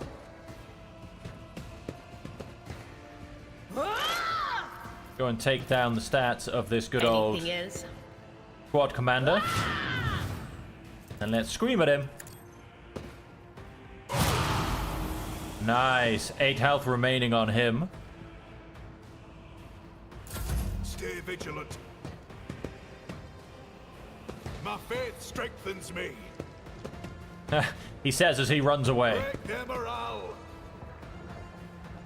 Oh, Brace yourself, Avalon. I must have hit the guard with one of my one of my burst attacks because he's lost some health somehow. Hey, he killed his own commander. Hilarious.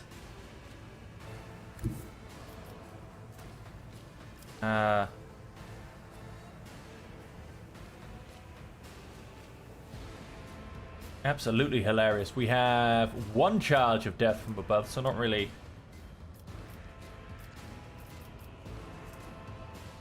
Next single shot or single target melee attack applies the following effects. Yes, the problem is that we're actually a bit stuck at the back. We've killed everybody too well, really.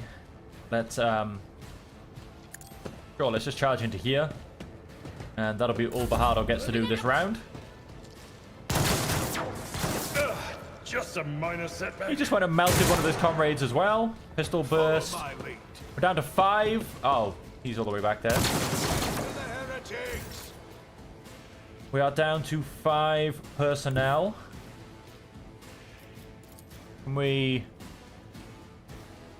Yes, we kind of can. Doubt is for the weak. No danger of hitting any of my guys.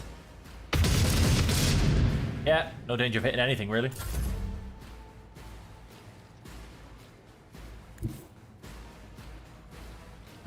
Let us...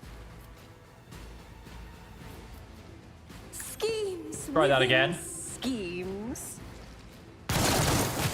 Hey! Another one. I say, why Shattered. don't we save the slightly closer guys for some of my melee dudes? Follow my lead. I'm gonna chop this guy down.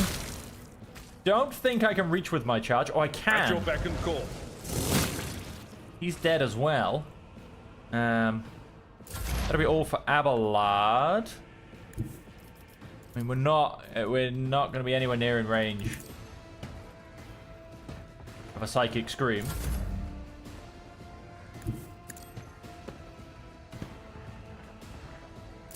Weapon at the ready. We're just a little bit far away, to be honest, and My ears are ringing. he's just trying to hide in the corner. I will bathe this battlefield in righteous fury. Can we get him? We can, but he's not quite dead. I Let's... am his will made manifest. I'll do it. Hey, I think it just gave me the mercy hit because the fight is over. So what have we got? Yes, all of those weapons can go to that. Scrappy auto pistol, always add to the cargo zone. Black chest plate, always add to the cargo zone. I'll keep 2 of those, and I'll keep 1 of those for now. Select all. Goods. On the training of worthy servants at the court of the Navis Nobilate, lesson 1. Garments are clean. Faithful servant offers their mistress a glass of fresh water upon wake, and faithful servant tastes each dish and every drink before serving it to their mistress. Oh. Some goods. Intercepted conversations between security officers.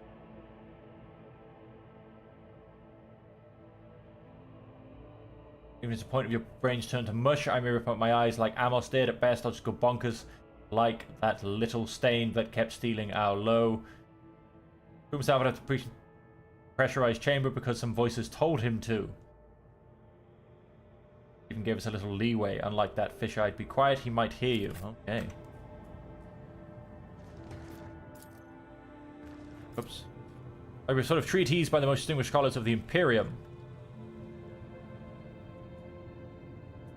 Patience.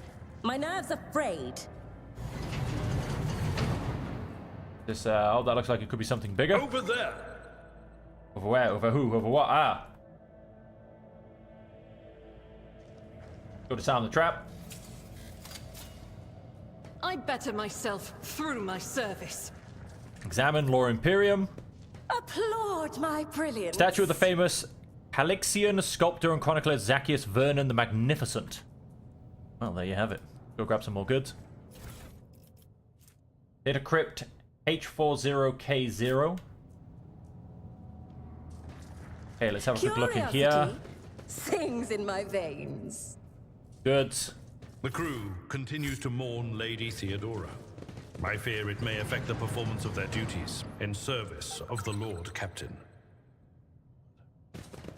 In his service will they find strength and fortitude. Only thus will they turn their hearts away from the frailties that lead to heresies.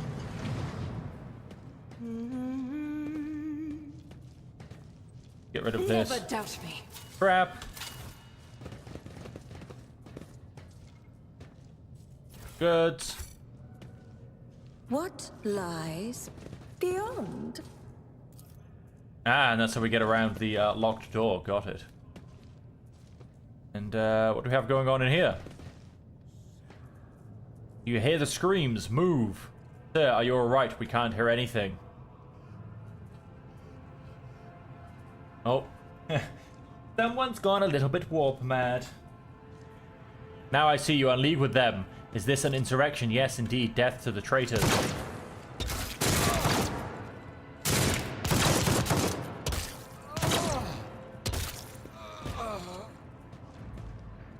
I know, you're all traitors. Traitors, all of you. They told me, they whispered, hey, who are you?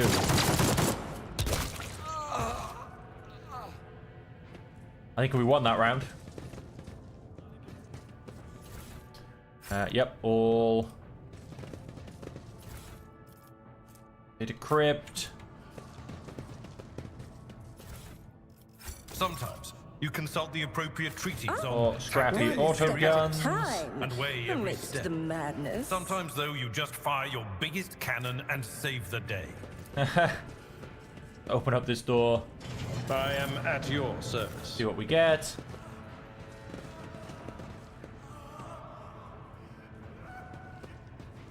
The fact the person is still alive is evidence only of barely audible groans.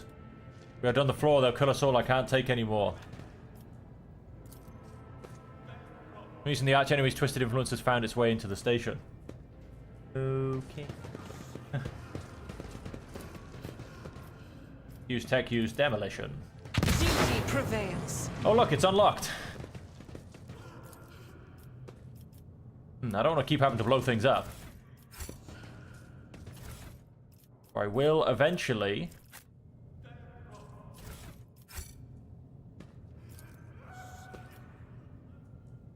We'll try tech use. I mean, 88%. There.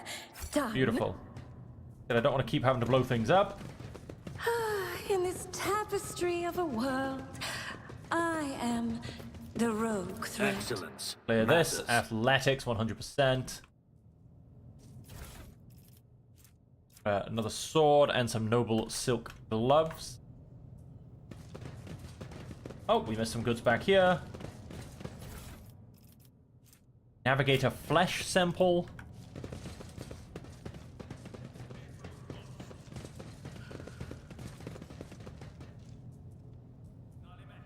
We check in here. Good. Okay, we've just gotten some quite nice items, so let's have a quick look. Got a Mars pattern sword. Dodge reduction of 5.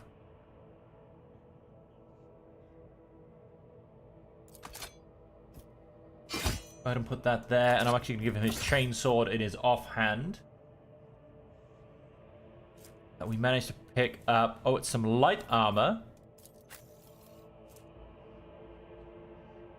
Now, I believe I'm wearing medium armor, and I do not believe it affects me. Flat chest plate. Yep, that's exactly what I'm wearing. I think that's potentially... No, it's slightly worse than what she's wearing. You, on the other hand, you're wearing nothing, so you can get... It ruins his outfit, I must say. Hang on, can we... No, I mean, he looks... Ah, shame. He looks so much more glorious in his actual outfit. So that can go... Cargo. +5 bonus to persuasion. Now, who is my persuader? Oh, it is actually me. It is actually me. Then I think I'm also the tech use. No, let's go for persuasion. We're gonna go... Fire grenade on you. Carapace chestplate, light armor. I mean, you're also wearing light armor. The chestplate is a little bit better. Equip you with that, and then a long lass. I think I'm gonna go and take that.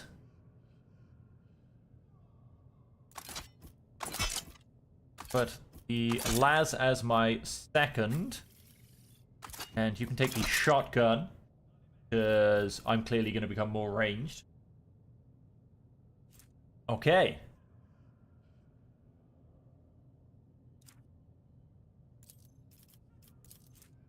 Game doesn't actually show you the picture. Factory of blood. Alright, alright, alright.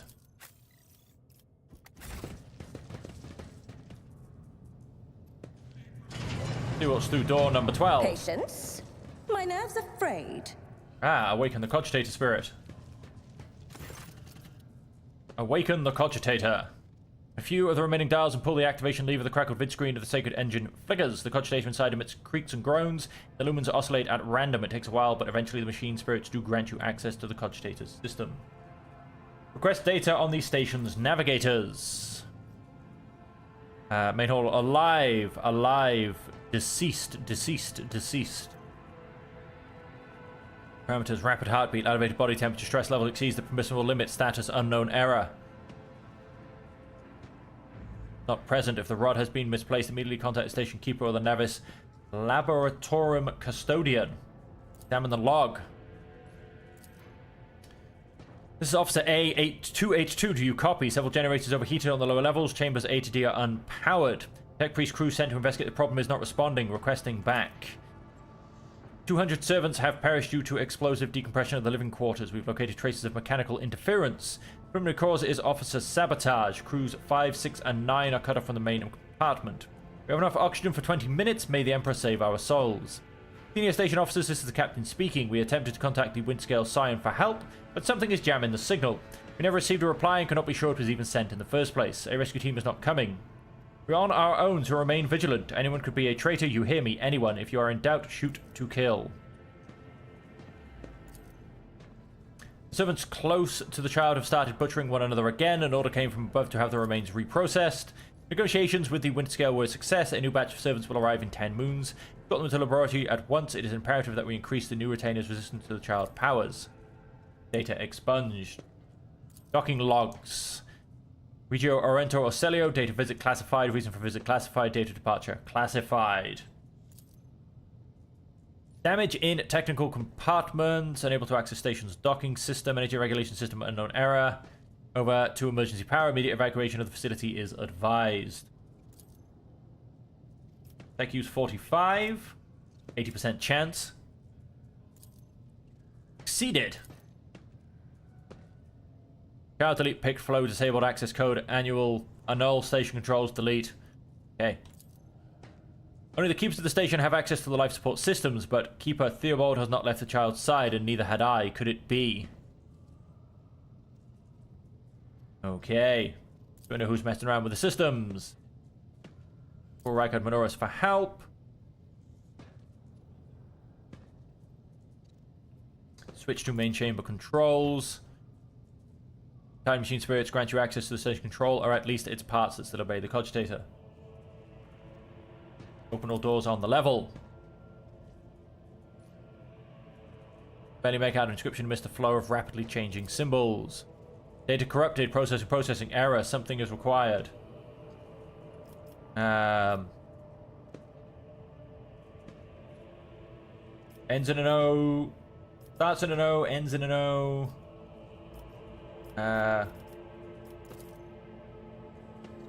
According to data, the compartment you are trying to open is depressurized.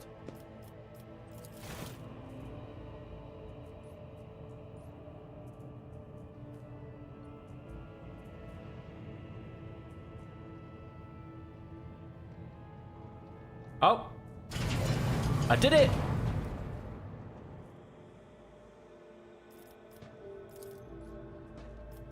Door's already been opened.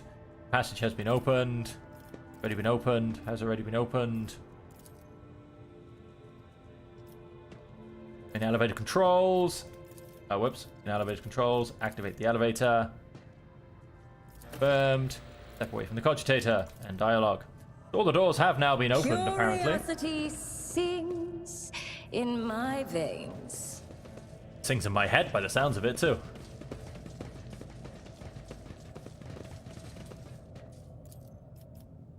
But we'd already opened all the doors. Oh. Goods. Ooh. Grants willpower bonus, Law of Warp. So, I believe you're my Law of Warp character. Yes, you are. So, willpower bonus, which should be 6. Yes. Up to a plus 11, 41 in total. We... They will see.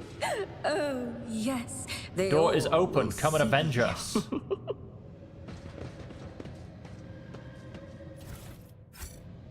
Well, that's disturbing.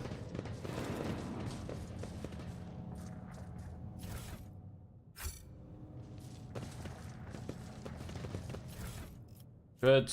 Catechism of Saint Drusus. We should deal with this. Yes, we should. We have a meteorite chunk. We have, a frag grenade and a Ripper auto pistol. I'll keep it on me for now. Hated flesh sample. 70% chance. Another Norse. Souls took their own lives by slicing their guts wide There will open. be no peace in my wake. And of course A we... tantalizing anomaly. That was a bit slow on the uptake of being able to find that one, wasn't it? And a guard defender who is beautifully hanging over the edge. We went and picked up a Ripper auto pistol, which probably not much use to me in the grand scheme of things. A grenade, however, we'd love a grenade.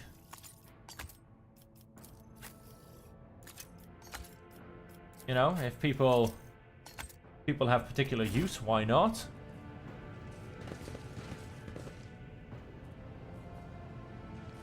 Okay. Biogel, black water, unidentified acid. Dye crystal. Flesh sample. Data crypt. Cost extension for agent, sears your nostrils and broken glass crunches underfoot. Somebody want to destroy the laboratory or find something. Medicae 70%. Let's see what we can do. Water point, surely. I mean, my Medicai's 35. Oh, wow, and it's still... How is it beating everybody else's? That's insane. Origin Advancement, Astra Militarum Commander, Shadow of Torment -5. Well, I didn't sync that up very well, did I? So I guess it is me.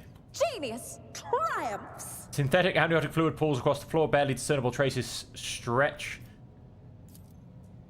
to the side opposite the entrance. Open the door. Transducer, remake the control rod, Lady Cassia's Medicae.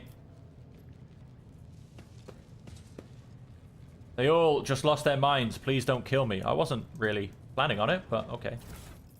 We have adamantine. Laboratory journal. Tissue flask. Catalyst flask. Data crypt. Something. Connector. Reagent flask. Oh, more goods. More research notes. Okay, so stage 1. Let's remake the control rod.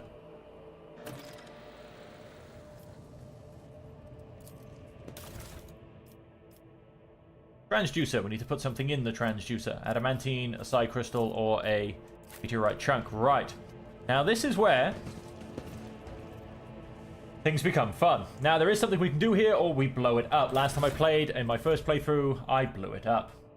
So, wow, we don't actually have any normal items according to this. They're all special. Let's research notes.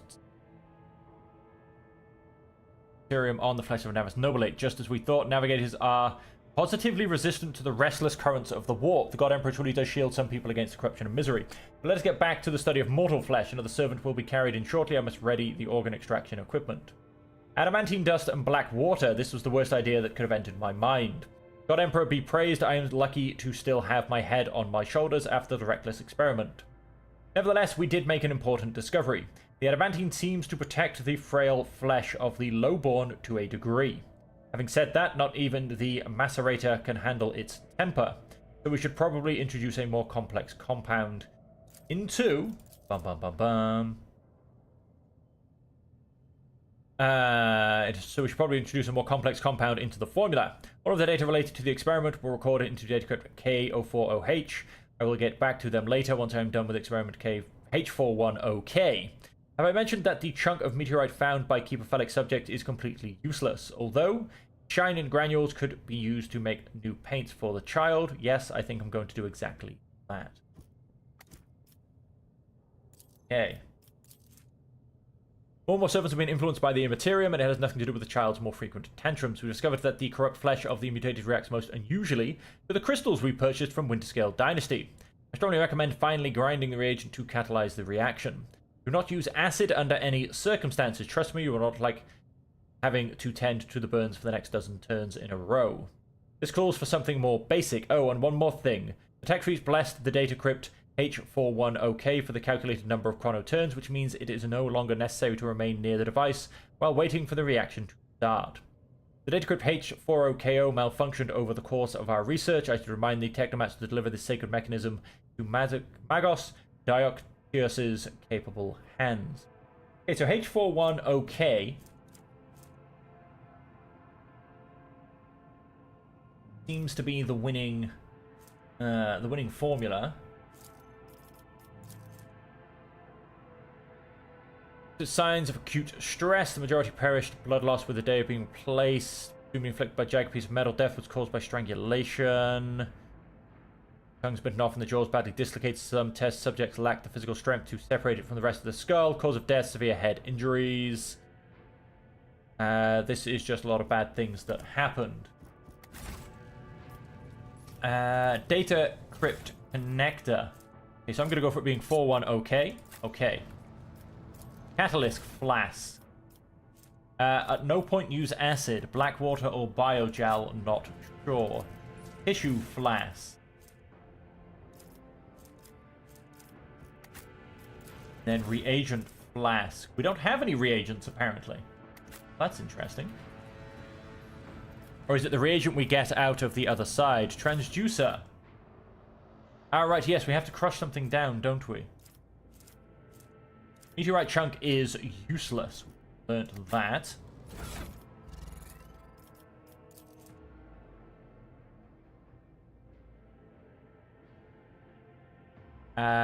Don't use acid under any circumstance. And the other one told me, so I think I have missed some information. But the other one told me, don't use adamantine dust and black water. The adamantine seems to protect the frail flesh of the lowborn to a degree. So let's go adamantine. How intriguing. Good. Adamantine dust. Let's go. So don't use black water. Don't use tissue flask. Let's go lowborn, not navigator. Simple flesh. Then reagent flask will be dust. And let's see if we explode everything. Yes, we did. Well, that experiment failed. Never mind. So, yeah, because the adamantine dust, it said it works well with that, and I think I had the right plugin, should we say. And don't use black water, and don't use acid, so, I don't know. Then, of course, it did say the navigator's flesh was useful, and had some natural resistance. Hey-ho. Well, we've come what we came to do. We've failed the extra puzzle. Like I said, I failed it the first time round, and I'm still none the wiser, really. Let's go back through here. Let's jump this. I did fine. And, hello, Mr. Felix. You dealt with the threat and powered the elevator. Well done. I trust you bought the activation rod as well. Remember, every second of hesitation may cost our mistress her life. The crossroads, there are two paths, both stained with blood, both lead to the accursed eye. They all wear masks so poor and flimsy they fall at the slightest touch, one hiding a blind man, the another a traitor. Who do you see behind the masks? My whisperers are giggling nastily. They will not speak, the naughty little things. They say that tearing off the masks is your concern. What paths? yeah. We cannot say. One is paved with blind faith, the other with hatred and treachery, both low to tragedy. You simply have to decide what kind of tragedy you like the most. Everything is clear now.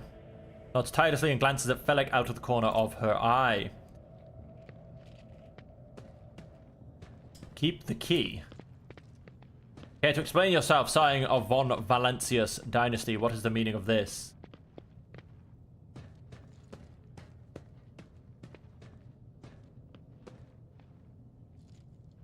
The servants alone cannot be blamed for what happened on the station. Did you really think mere servants could plan a coup? Senior officers are just as guilty. Half my guards butchered one another because they suspected treason. As for the real culprit, the coup was staged by those closest to the mistress.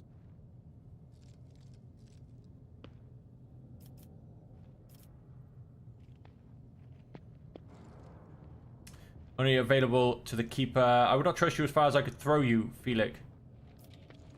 Is he the keeper of the station? That's why they are insane. Will you really heed the ramblings of retainers who dare to raise their hand against the scions of a noble bloodline? Who is the child?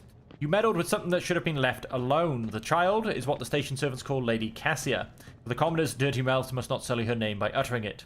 You see, it is not beneficial for all servants to have their vocal organs altered. Some prove to be more useful when they are still able to speak.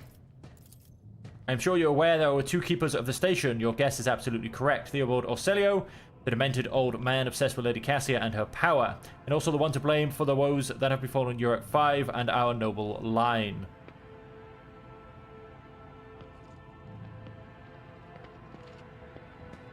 No keepers have access to station systems, but Theobald stayed at his side the entire time and could not have initiated the self-destruct protocols. Which means he did it before the report was filed, or maybe after, or you dare suspect me of what happened. The one who is going out of his way to preserve what little there is still left. By the God Emperor, you will keep these slanderous accusations to yourself.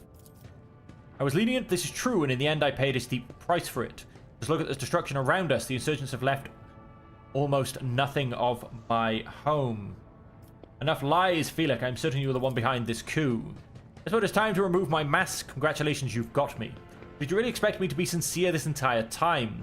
To welcome you with open arms, an ally of Tisiphone and her monsters. The accursed child who has tormented the navigators of House Orselio for years. Don't make me laugh. You arrived to help her completely destroy our house, and I cannot let that happen.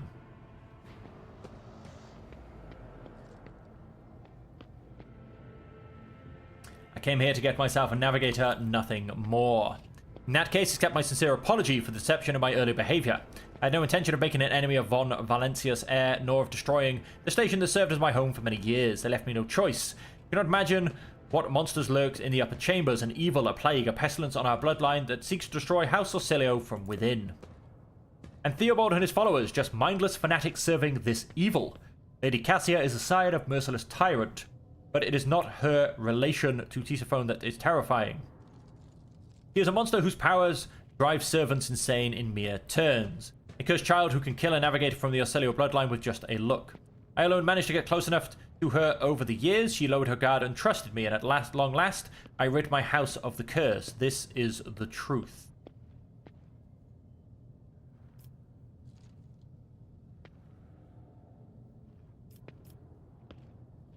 If you to become my navigator, I would gladly rid you of this burden. Seems like another lie. Tell me, do you ever speak the truth? Pity! I was hoping to find an ally in you, but now you are merely delaying the sorrowful end of your story. Prepare to die. Oh, glorious spectacle of your demise. To the death! So what have we got? 3 guards on the right, 1 behind, 3 guards on the left, and our glorious Psyker. So, how do we do this? Felix Orselio goes first, and then the bodyguard on the left. His bodyguards do have a little bit more life in them than the average scum we fight. So with that,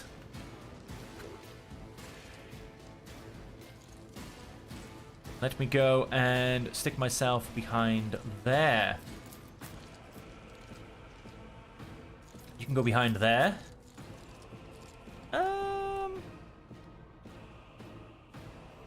Sure, why don't you try staying where you are? Blade Dancer.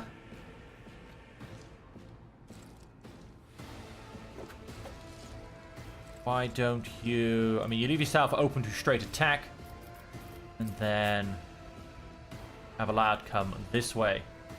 We've kind of surrounded him and kind of started to guard ourselves against his bodyguards. Let's see what happens.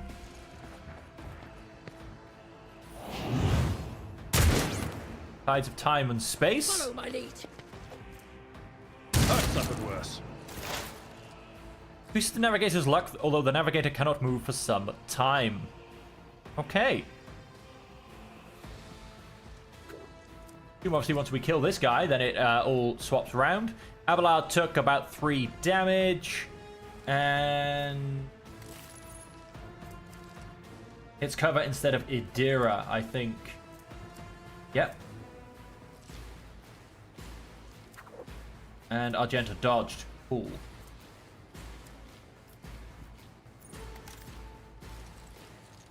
So, Idira.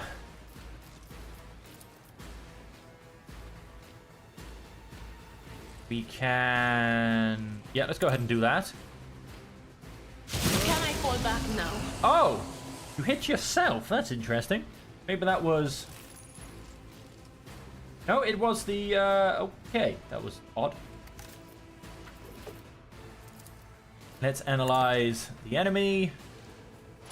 And let's make him... Was that you? less of a worry. Oh, now they all do get their goes before anyone else. This could be very painful, especially for Idira, who's probably a little bit too hurt for my liking. I think that was a complete miss. That was not even in cover. What happens? Now this is unacceptable. Oh, that was... Follow my lead. that was a bit harsh for me. I mean, he shouldn't have technically even been able to see me that well. And yet, he annihilated me. Unfortunately, we're not bringing anybody back to life. I'm going to take a step this way. I'm going to... This wound will make a fine scar. I owe you one. heal Idira.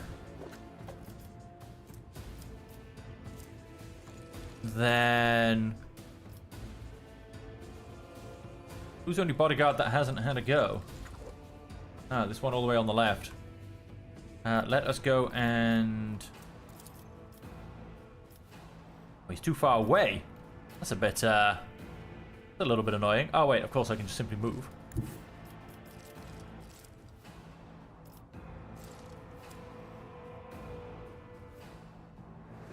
Why don't I have... Tried and tested. why don't I have him go left? An exemplary strike. Was an exemplary strike. Let's brace for impact. Get Argenta with that as well. Hang on, let me double check this. Leaps into the air and lands on a selected cell. Upon landing, deal 9 damage to all adjacent enemies. This leap can be made by an unaccompanied cell within 3 cells. All too easy. Chandler. Slashes them down beautifully. Against random targets, includes allies adjacent to the blade. Down to each damage in 50% of the normal attack. Not a problem for me. You didn't stand a chance. Done. And... have a grenade. Beautiful amount of damage. Don't quite have enough movement for another blade dance. Weather the storm. Okay, cool. Now I want to get rid of... the shotgun guys aren't worrying me too much, which is interesting. People like him are. On the other hand, so is good old Mr. Felix Orcelio.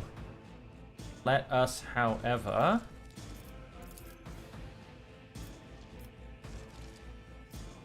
he has a high dodge chance. Well, that's highly disappointing. How about let's...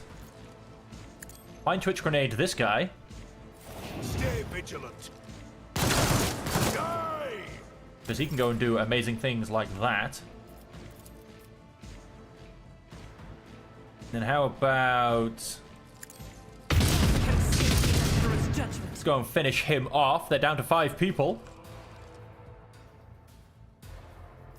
As the Emperor commands, I act. I'll get a bit more momentum back.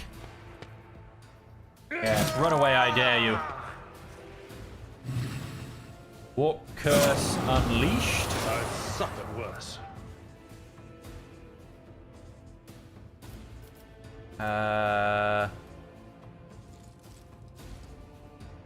Big thing I want to do is actually kill this guy. Got rid of him. But of course. Let's go mark Abelard. On it. And let's once again weaken him. Moving out. Dodged beautifully. Follow my lead. Gonna go for Adira. Dodged as well. I will endure. Abelard, I'm gonna go and Indeed. grenade right in the middle of these two. You are target. And charge him down. I took care of this one. That's them both dead. A hard door. I mean, yeah, we've got, what have we got left? 2? Yeah, these 2. Can we reach? Can't. We are 1 square off. That is highly disappointing. Well, let's just set him on fire then. Can't do.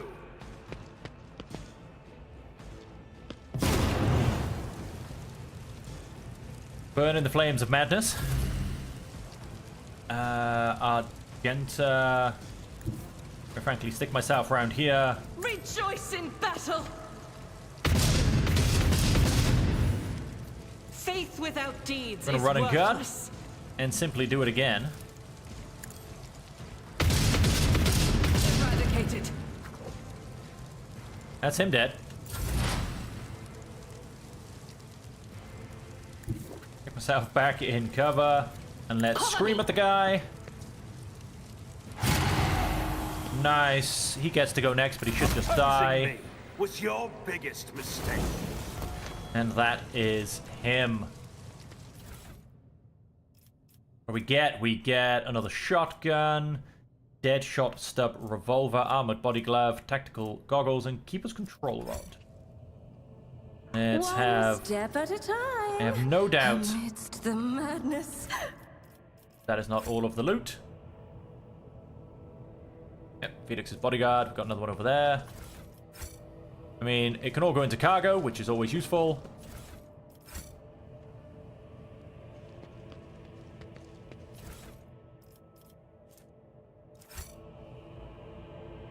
I think that is everybody.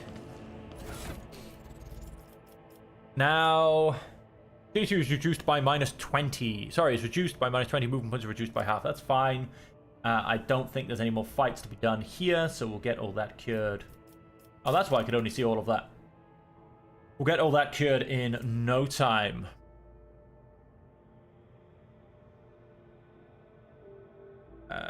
Exactly the same as a well-maintained lasgun. Shotguns can now always go to cargo, as can they. Well, it has to be a navigator, fair enough.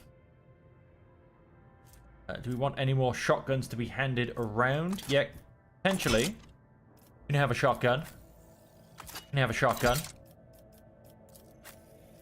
You have a shotgun. We also have armored body glove, which I'm assuming was the same as what you have equipped. Always add to the cargo zone. Ripper auto pistol. Add that to cargo. Scrappy auto pistol.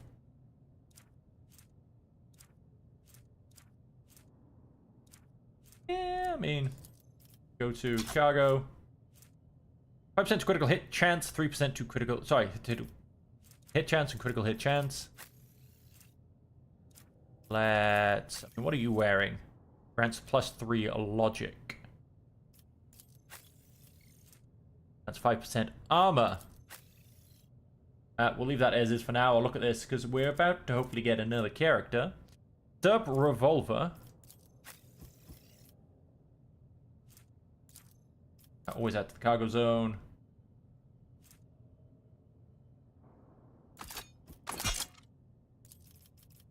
Cargo.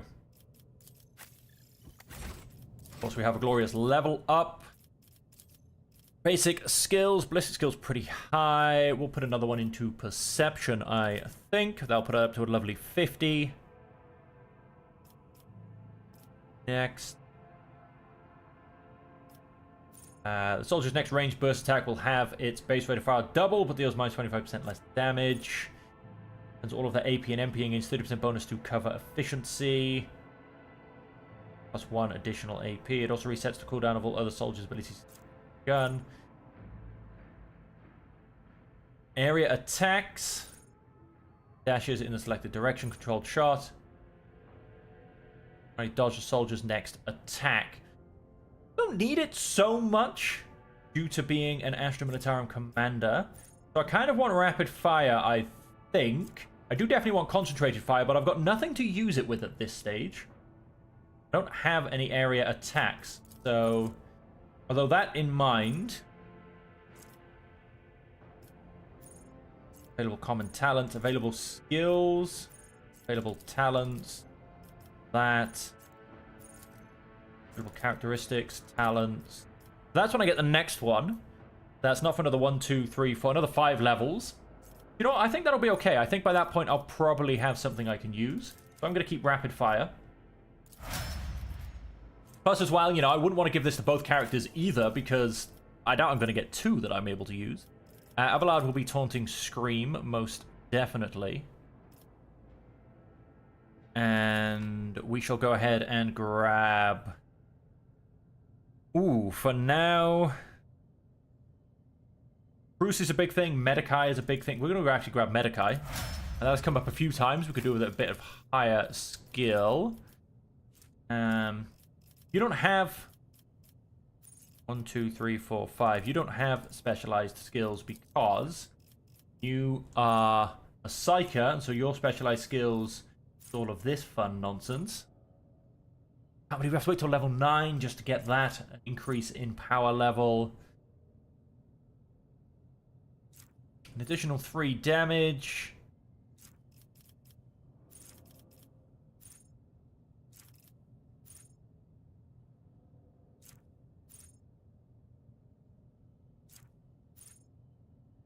Psychic power that have a range of 2 cells now have a range of 4 cells more. But let's go and grab that, because being able to psychic scream at people further away is rather nice. We're not going intelligent. Perception is always good. So is willpower. Ballistic skill or weapon skill. We're going to keep pushing up willpower, really.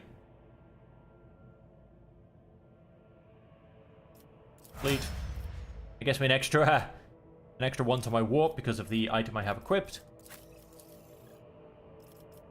Soldier. Now, ballistic skills on a nice 50. Perception's only on a 40. Agility's on a 50. Let's increase perception by 1. And... go rapid fire again. And for my Blade Dancer... he returns to the cell where they started their turn. This movement does not provide opportunity. Blade Dancer use death from above this turn. Movement repeats all of this ability in reverse. Oh, very nice. Costs 8 wounds to use. The Blade Dancer selects an ally until the end of combat. Attacks made by the Blade Dancer against enemies who have already attacked that ally gain 40% critical hit chance and 30% critical damage. The ability can be used multiple times per turn, but the bonuses do not stack. Faces a side of their choice and immediately ends their turn. Until the beginning of the Blade Dancer's next turn, they can dodge area attacks without moving, are immune to all types of forced movement, gain 20% parry against attacks from that side, can now parry attacks made against adjacent allies.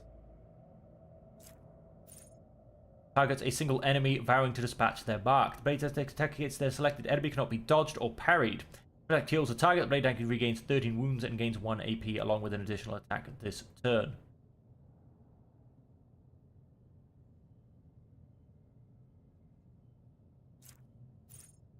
Next attack inflicts bleeding on all targets hit.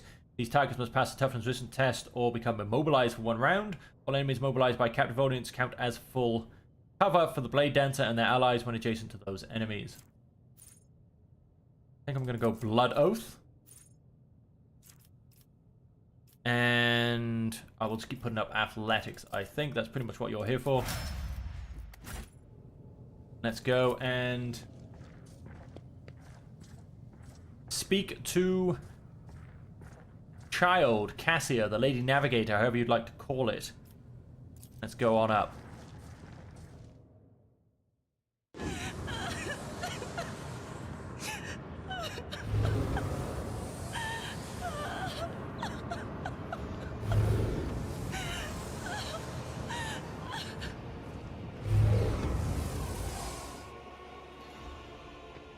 Pale figure with unnaturally long limbs covers her face with her hands, which are deformed like talon-like nails. Her deathly pale face is coated with blood that continually screams from her scarlet misted eyes. Her spinny gills, slightly hidden under her disheveled hair, twitch nervously at your approach. Only now do you notice the third eye on the young woman's forehead, hidden by a jeweled ornament. And when your eyes meet, you sense overwhelming, soul-smothering power. Willpower test succeeded. You're enveloped in despairing grief and an invisible hand closes around your throat, cutting off your breath. Your limbs seem to fill with lead and your heart hammers in your chest. The desire to turn and flee from this room or from this station almost gets the better of you. The last moment, you master your emotions and your will pushes back against the illusion, forcing it to retreat. Ow, ow, ow, as if my own little pals weren't bad enough. Now this one's barging into my head. Somebody stop her. Heresy. Argenta looks at the tall figure with a strange mixture of... Look at these guys. Strange mixture of anger and sadness, then lowers her head and her white hair veils her face. 100% chance. 100% chance. I'm here to help you. Please calm yourself. Overcome the crushing despair. I know why I am here, and so I will stand strong against any illusion. I wonder if that will get me more Iconoclast following, so I'm going to go and do that. You direct all your attention inward to your heart, currently shackled by another's suffering. Under the gaze of your burning inner eye, the despair and pain begin to dwindle. Darkness in your soul dissipates, and the lump in your throat shrinks. And you discover that you are standing in front of a bizarre creature, a young woman whose tears you seem to have dried along with your own. Oh, look at all this. There's nothing beyond here but shiny, shiny madness. She wearily shakes her head and lets out a drawn-out sound similar to both a sob and the howl of a small wounded animal. What is happening? Was someone calling my name? Are all the betrayers dead already? And you, who are you?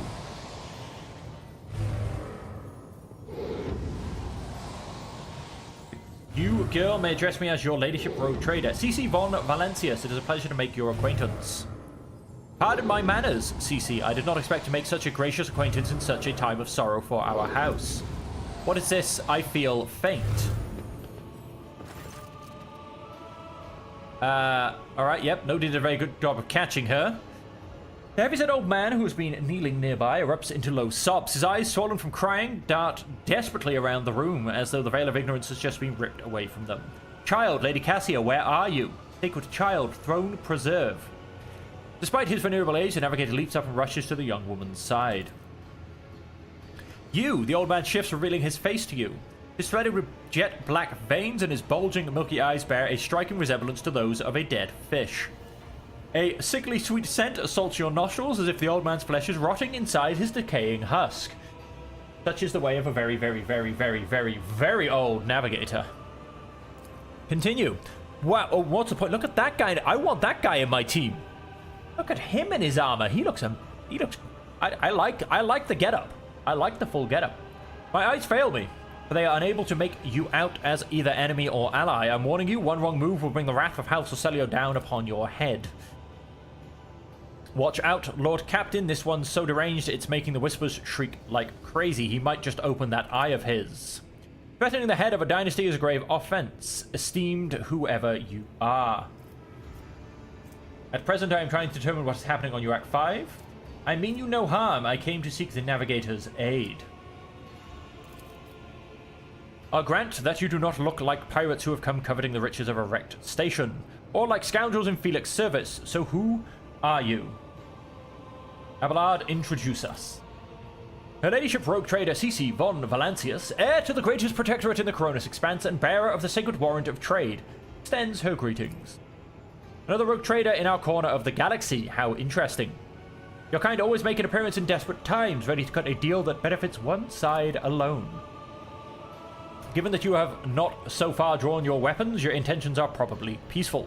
And so House von Valancius, House Orselio now asks a service of you. Save the life of the child in exchange for future cooperation. Do not have to answer. Think on it. You can make yourself an ally or an enemy of the house today. You decide.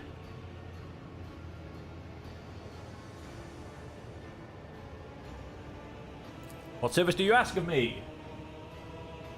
Save the sacred child. Take her away from this station. I fear I do not have long left. Save the child and deliver her safely to Regent Aronto, acting head of House Orselio in the Cronus Expanse. Rest assured that the reward will be worth your effort. I know I came here for a navigator, but after everything we've seen, I've got some reservations about this girl. Such a fragile thing with such a heavy burden upon her soldiers. I want to know what happened between you and Felix. Felix is my wayward student. He came to Urak 5 as a callow youth. I personally mentored him and trusted him with the care of the child. He was like a son to me, but he proved to be just another traitor. He sought to steal our most precious treasure, the heir of our house, our sacred child. To revel in power with others like him, casting our house into the abyss to prevent the centuries-long traditions of our family. You can see the fruits of this villainy for yourself. He decided he was not bound by his duties to the legacy of the greatest of our novators, Titophone Orselio, who led our house to prosperity for countless years. Foolish boy. The renegades clouded his mind. They sought to seize control of the dynasty before the sacred child had come of age and taken up the novator's throne. How could you lose control of your own station? Do not thrust my errors in my face. I am twice your age and twice as wise, and yet you've lost control of your station. Take my advice, trust no one but yourself and the Emperor. Even those closest to you will betray you for gold, power, or a far-fetched idea of a bright future. I believe I made my decision. Is that so? Please share your thoughts.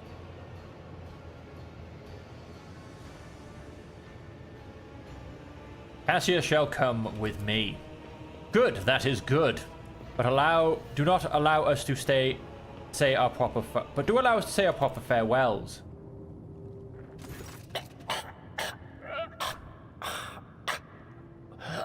He coughs up more bluish blood. Mistress, wow. My sacred child. It is all over now. It is over. What happened? You. I remember you. Have you come to save us? Child, yes. Please, listen to me very carefully. One last time. You will now embark on a voyage with this lady to rejoin the house and its regent in the Coronis Expanse. I will not be able to accompany you on this journey. No, not you too. Don't leave me alone in this violet-brown haze. You're coming with me. Your mistress is giving you an order. Do you hear me? Mistress, I fear this will be your only order that I dare to disobey.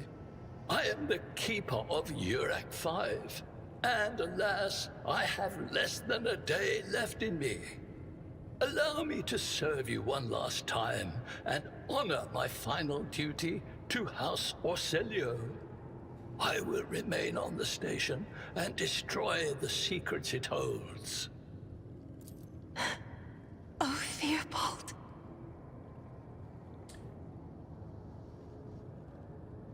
I regret that we have to meet under such circumstances. What need have I for your regrets? I just want things to go back to the way they were before. What What are you going to do to me?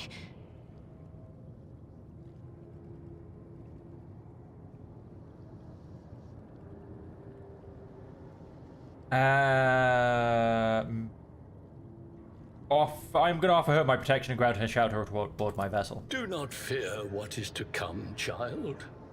You are ready to guide any vessel. I know this because I taught you myself. And it is difficult to imagine more worthy company than a rogue trader. But remember, your safety is of paramount importance. Get to the Great Regent and fulfill your destiny. I beg your pardon, but what about my servants? Yurak 5 is still full of people loyal to House Orcelio. All equipment saved will be given succor aboard my ship. As a Lady Navigator of House Orcelio, I accept your gracious offer of protection. Please, take me to your vessel. I can no longer bear the pain of this place. You have it.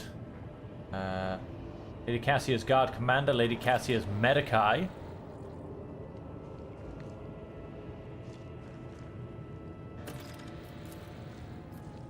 This painting was rendered by several different hands. The timid, uncertain lines are interlaced with rough and furious strokes coming together in arcane shapes. No one appears to be living in the cage. Somebody still filled the trough with dried fruit and fresh water. In this tapestry of a world, I am the rogue thread. Lady Cassia's Defender, I mean... Give up your armor, my friend. You're about to die. I want it. I think it looks awesome. Let's just have a quick run round. See if there's any secrets to be beheld. Yeah, it doesn't look like it. 2 levels available. Of course, she is an officer, which is fantastic. Finest Hour gets an ally an extra turn with full AP and MP. During the extra turn, there is no attack limit. Fire Courage when the officer targets an ally with an ability for the first time in the round. That ally gains 5 temporary wounds. Fantastic. And Bring It Down gets an extra turn with 2 AP and 8. And no MP, sorry. If we kill an enemy before the end of the officer's... If this ally is under the effect of Voice of Command and kills an enemy before the end of the officer's turn, the ally gains a one-time addition of +8 momentum. Okay, and so if we come across... So, weapon, ballistic skill, strength are pretty useless. Toughness I don't actually need, because there is a skill which I remember from last time I played, and I think it was maybe my willpower? I think it was maybe my willpower I can base my wounds off, basically. And we're not going to be putting up Carouse. So, yeah, Perception, Willpower, and Fellowship, really. We're going to chuck some into Willpower for now. Go next. Oh, now there are so many of these, it's a little bit ridiculous. And all of them are really good. Damage suffer 10% additional damage from any source of warp damage. The bonus damage stacks for each hit inflicted by the navigator. Affects that 5 times. Odd turn, the navigator gains +20 perception. Every enemy the navigator has in their line of sight has its dodge and hit chance reduced by -5%. So hang on, we'll be getting.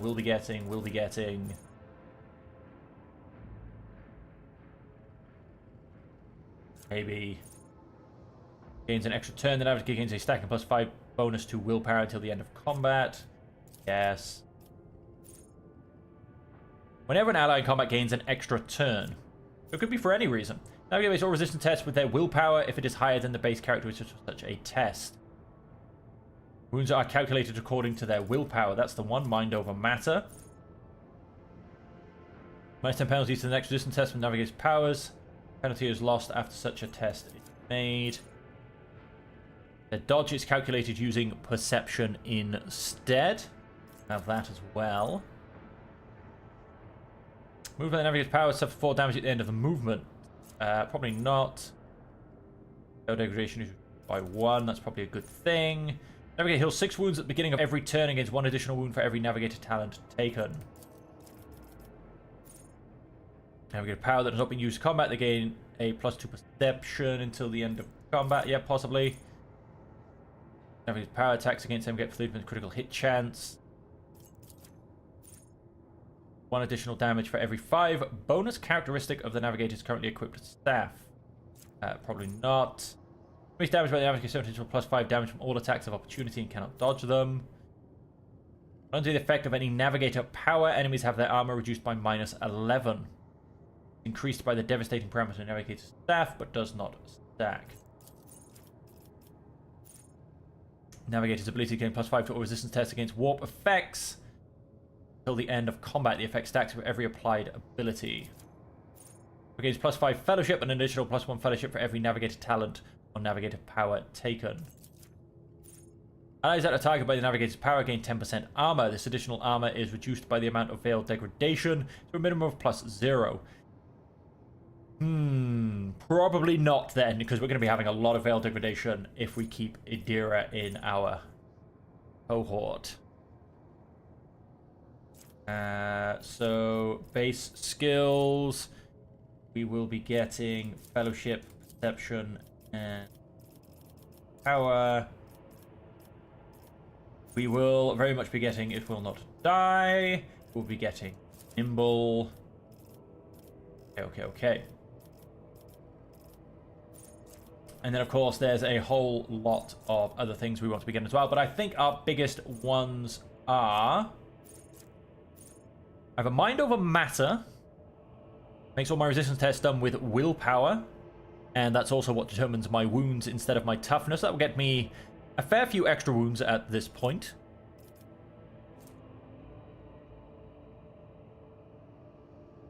Each point of a toughness bonus, the character gains 10% extra wounds. So I wouldn't necessarily get 20% extra wounds, which, I don't know, an extra 8 or so wounds. But I think the one we're going to use is Pass Unscathed, which means my dodge comes off my perception, which, at this point, will be an extra 25% dodge. Is lovely. So we'll be grabbing that. Then we have our talents. Whenever I use a heroic act, that ally gains temporary wounds equal. Range of the officer's abilities is increased by plus 3. Ability on an ally. The ally gains bonus to their perception and ballistic skill equal to 4. Bonus is stacked, but half of the stacks rounded up and lost at the end of... Maybe. When an officer targets an ally with an ability for the first time in a round, the ally gains plus 6 temporary wounds. Whenever an officer targets an ally with an action, an ability or an attack, that ally resolve is increased by plus 1 until the end of the officer's next turn. Officer's resolve is increased by plus 3. Officer's ability or talent that grants temporary wounds, that ally's armor is increased by plus 10% for 1 round.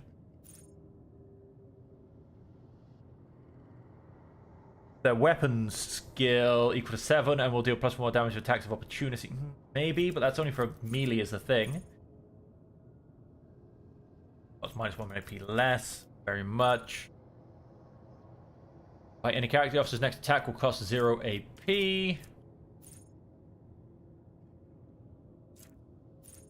Unexpected the officer's abilities gain a bonus to all resistance tests equal to 12. After the bonus granted by voice of command remains until the end of combat, this bonus does not stack with itself or with bonuses granted by voice of command, but does count as an officer ability effect for the purpose of other talents and effects.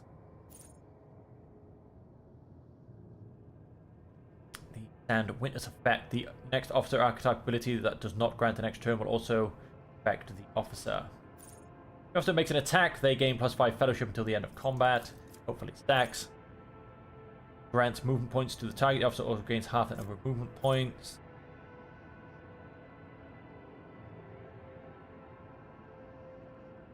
Plus 1 to all characteristics for every action point gained until the end of combat. Yep, maybe. Whenever an ally starts a turn adjacent to the officer, that ally gains MP equal to 2.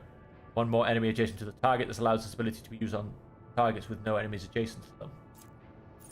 The officer and allies with the voice of command effect deal an additional 14% damage. Take aim also increases damage of the next range attack by plus 5%. This bonus is increased by plus 1% for each cell between the attacker and the target. Not bad, actually. Undaunted, the officer gains plus 10 willpower and touch flame fellowship when they have less than 50% of their maximum wounds. You also gain an additional plus 10 willpower and plus 10 fellowship after using any officer ability on a target with less than 50% wounds. These two sets of bonuses stack with each other, but do not stack with themselves. Targets of movement gain 10% bonus to dodge and 10% bonus to cover efficiency. Get back in the fight removes 1 fresh injury from the target and heals the target for 3 wounds for each effect removed by get back in fight.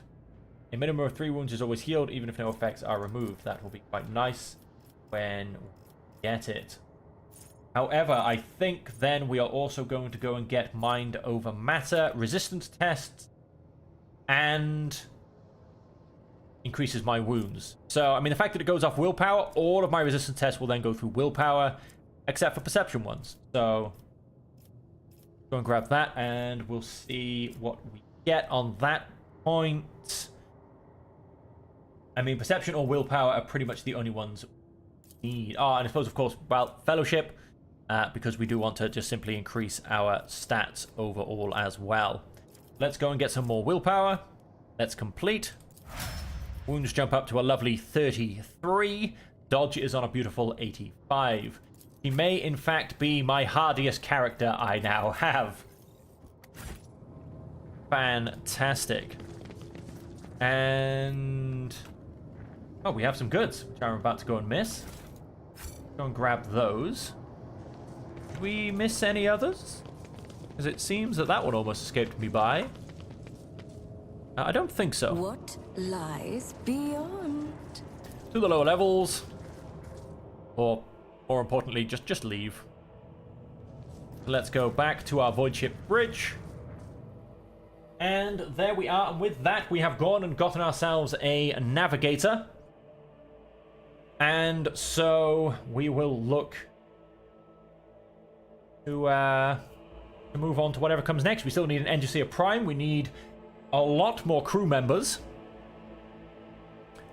And we need to be able to keep moving things forward.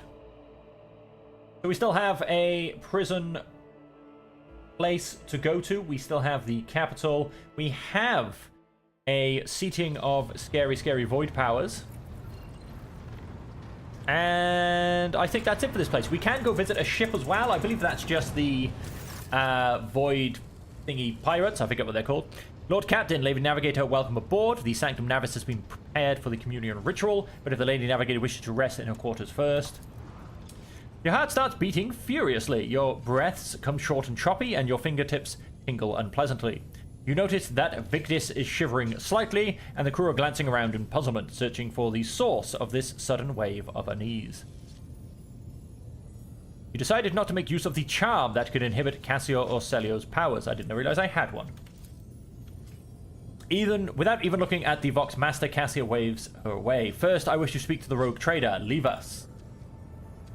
Of course, when you are ready for the ritual, please let me know.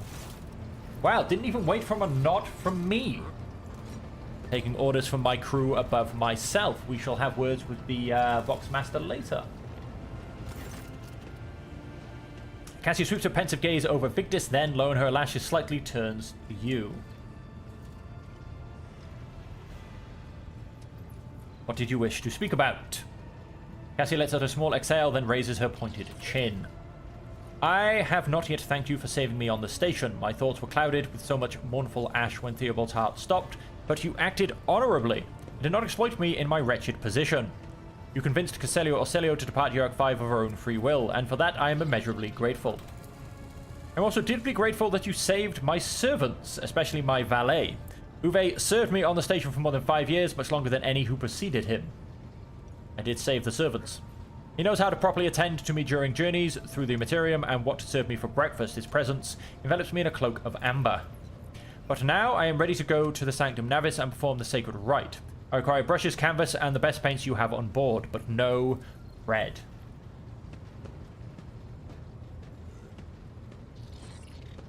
Tell me more about what the ritual entails. I doubt the uninitiated could understand the mysteries of the navigation, but I shall try to explain the essence of it. I must merge my mind and will with the machine spirit of the ship so that I become one with the vessel.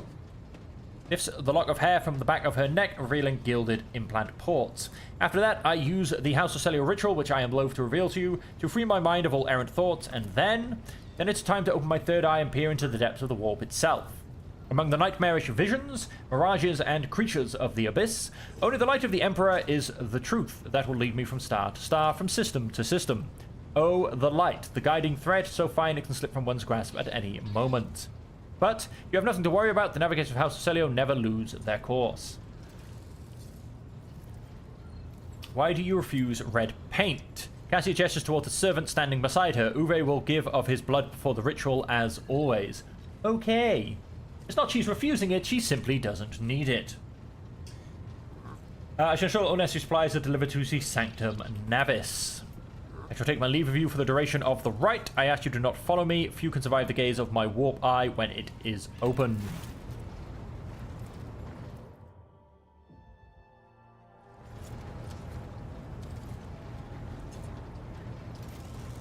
Here comes the Vox Master.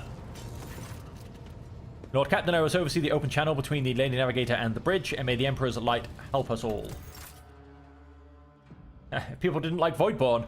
I don't think they like navigators even more. The Vox cast from the Sanctum Navis picks up, and the serration of clothes. Navis picks up the serration of clothes, pious chanting, and metallic clinking of implants. Then the serene voice of the Lady Navigator breaks the silence, initiating communion ritual. Come here, Uwe, the exalted ring of metal freed from its scabbard, the slow sob of the servant, the rhythmic drip of liquid on canvas, the faint whisper of the brush. Go! Footsteps hurrying away.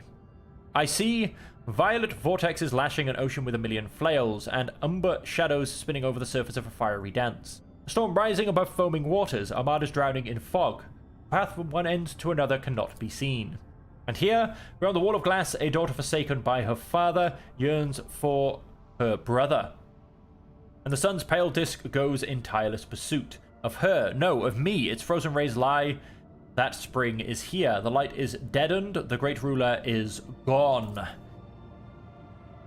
Voxmaster recalls at Cassia's words and accidentally snaps one of the cogitator's levers. The panel beneath her fingers emits sparks, and the Voxcaster falls silent. She quickly flips a series of switches and bows guiltily. My abject apologies for cutting off the broadcast, Lord Captain. I have never heard the warp speaking through a navigator before. The connection is restored now, and it will not happen again.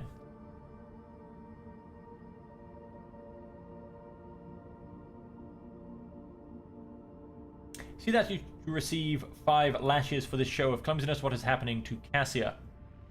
I'm going to leave her undisturbed.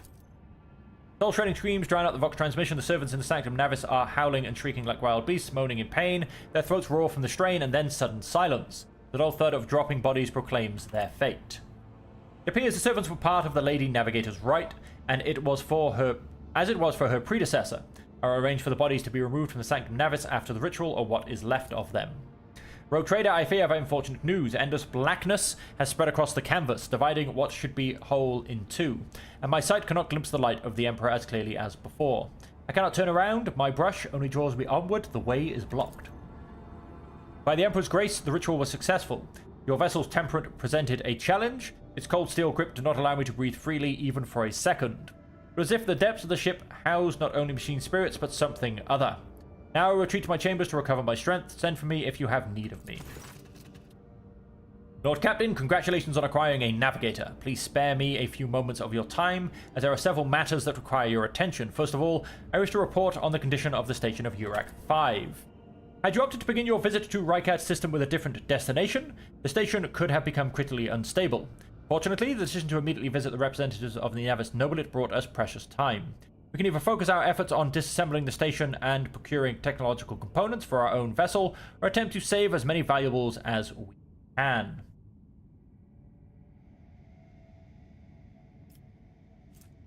Profit factor 2. Gather any components that may be of use on the ship. I'm going to go for the profit factor. That will also help me regain the one. Oh, there you go. I have profit factor 11. Started on 10. Lost one because of mercenary recruitment. With your permission, I would also like to remind you that we are still looking for an Engineer Prime. Both the vessel and its machine spirits are in dangerous need of oversight by an experienced tech priest. We're also missing some crew, and much more importantly, we have not yet located Heinrich von Kallax, the right hand of the Lord Inquisitor. Now we know for certain he was not at Urak 5, so we should keep this in mind when making any future plans.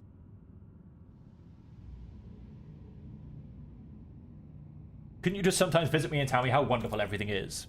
Certainly, Lord Captain, if you're interested. This week passed with a record low rate of minor disturbances on the lower decks. A senior technomat from Shift 8 came up with a new formula for a lubricant used in kitchen servitor implant maintenance. The quartermaster of store compartment 11 reported recently that we are spending ceremonial decorations at least 20% slower than expected, which means we have enough tablecloths, carpets, and lamps to last us 15 years of grand receptions instead of 10. Even considering that some of the stock was burned during the cultist attack on the vessel. Cheeky prick. Saving game is impossible. Why is... Oh, I must... Did I... Didn't realize I hit a key that tried to make saving the game. Let us... So yeah, no, we're going to end from here. So we've been to Europe 5, we've been to Rykard Majoris. The astropathic station is very tempting. The unidentified void ship, I believe, is simply of the pirates. Perhaps you should find out what brought Cassia to the deck. Alright. Well, we're going to end it there then, before we go into this disturbance, so to say. Thank you all very much for joining me. Hopefully I don't actually have to have this conversation, and I can simply end it there, because, unfortunately, I have places to be. Nope, we are straight into a conversation. Okay, we'll have this conversation, and then we'll see what's going on. A lovely bow. Lord Captain, my apologies. I did not notice your entrance. And... no, so I should be able to simply leave it there. When we come back, we will have this conversation with Lady Cass. I'm hoping it's all going to fully save. It should do, because that's the whole point of Iron Man mode. And so until next time, ladies and gentlemen, thank you all very much for joining me. I hope you'll continue to join us for our playthrough through the grim darkness, where hopefully we will make it all the way to the end without any deaths whatsoever. And so until next time, as per always, wherever you may be,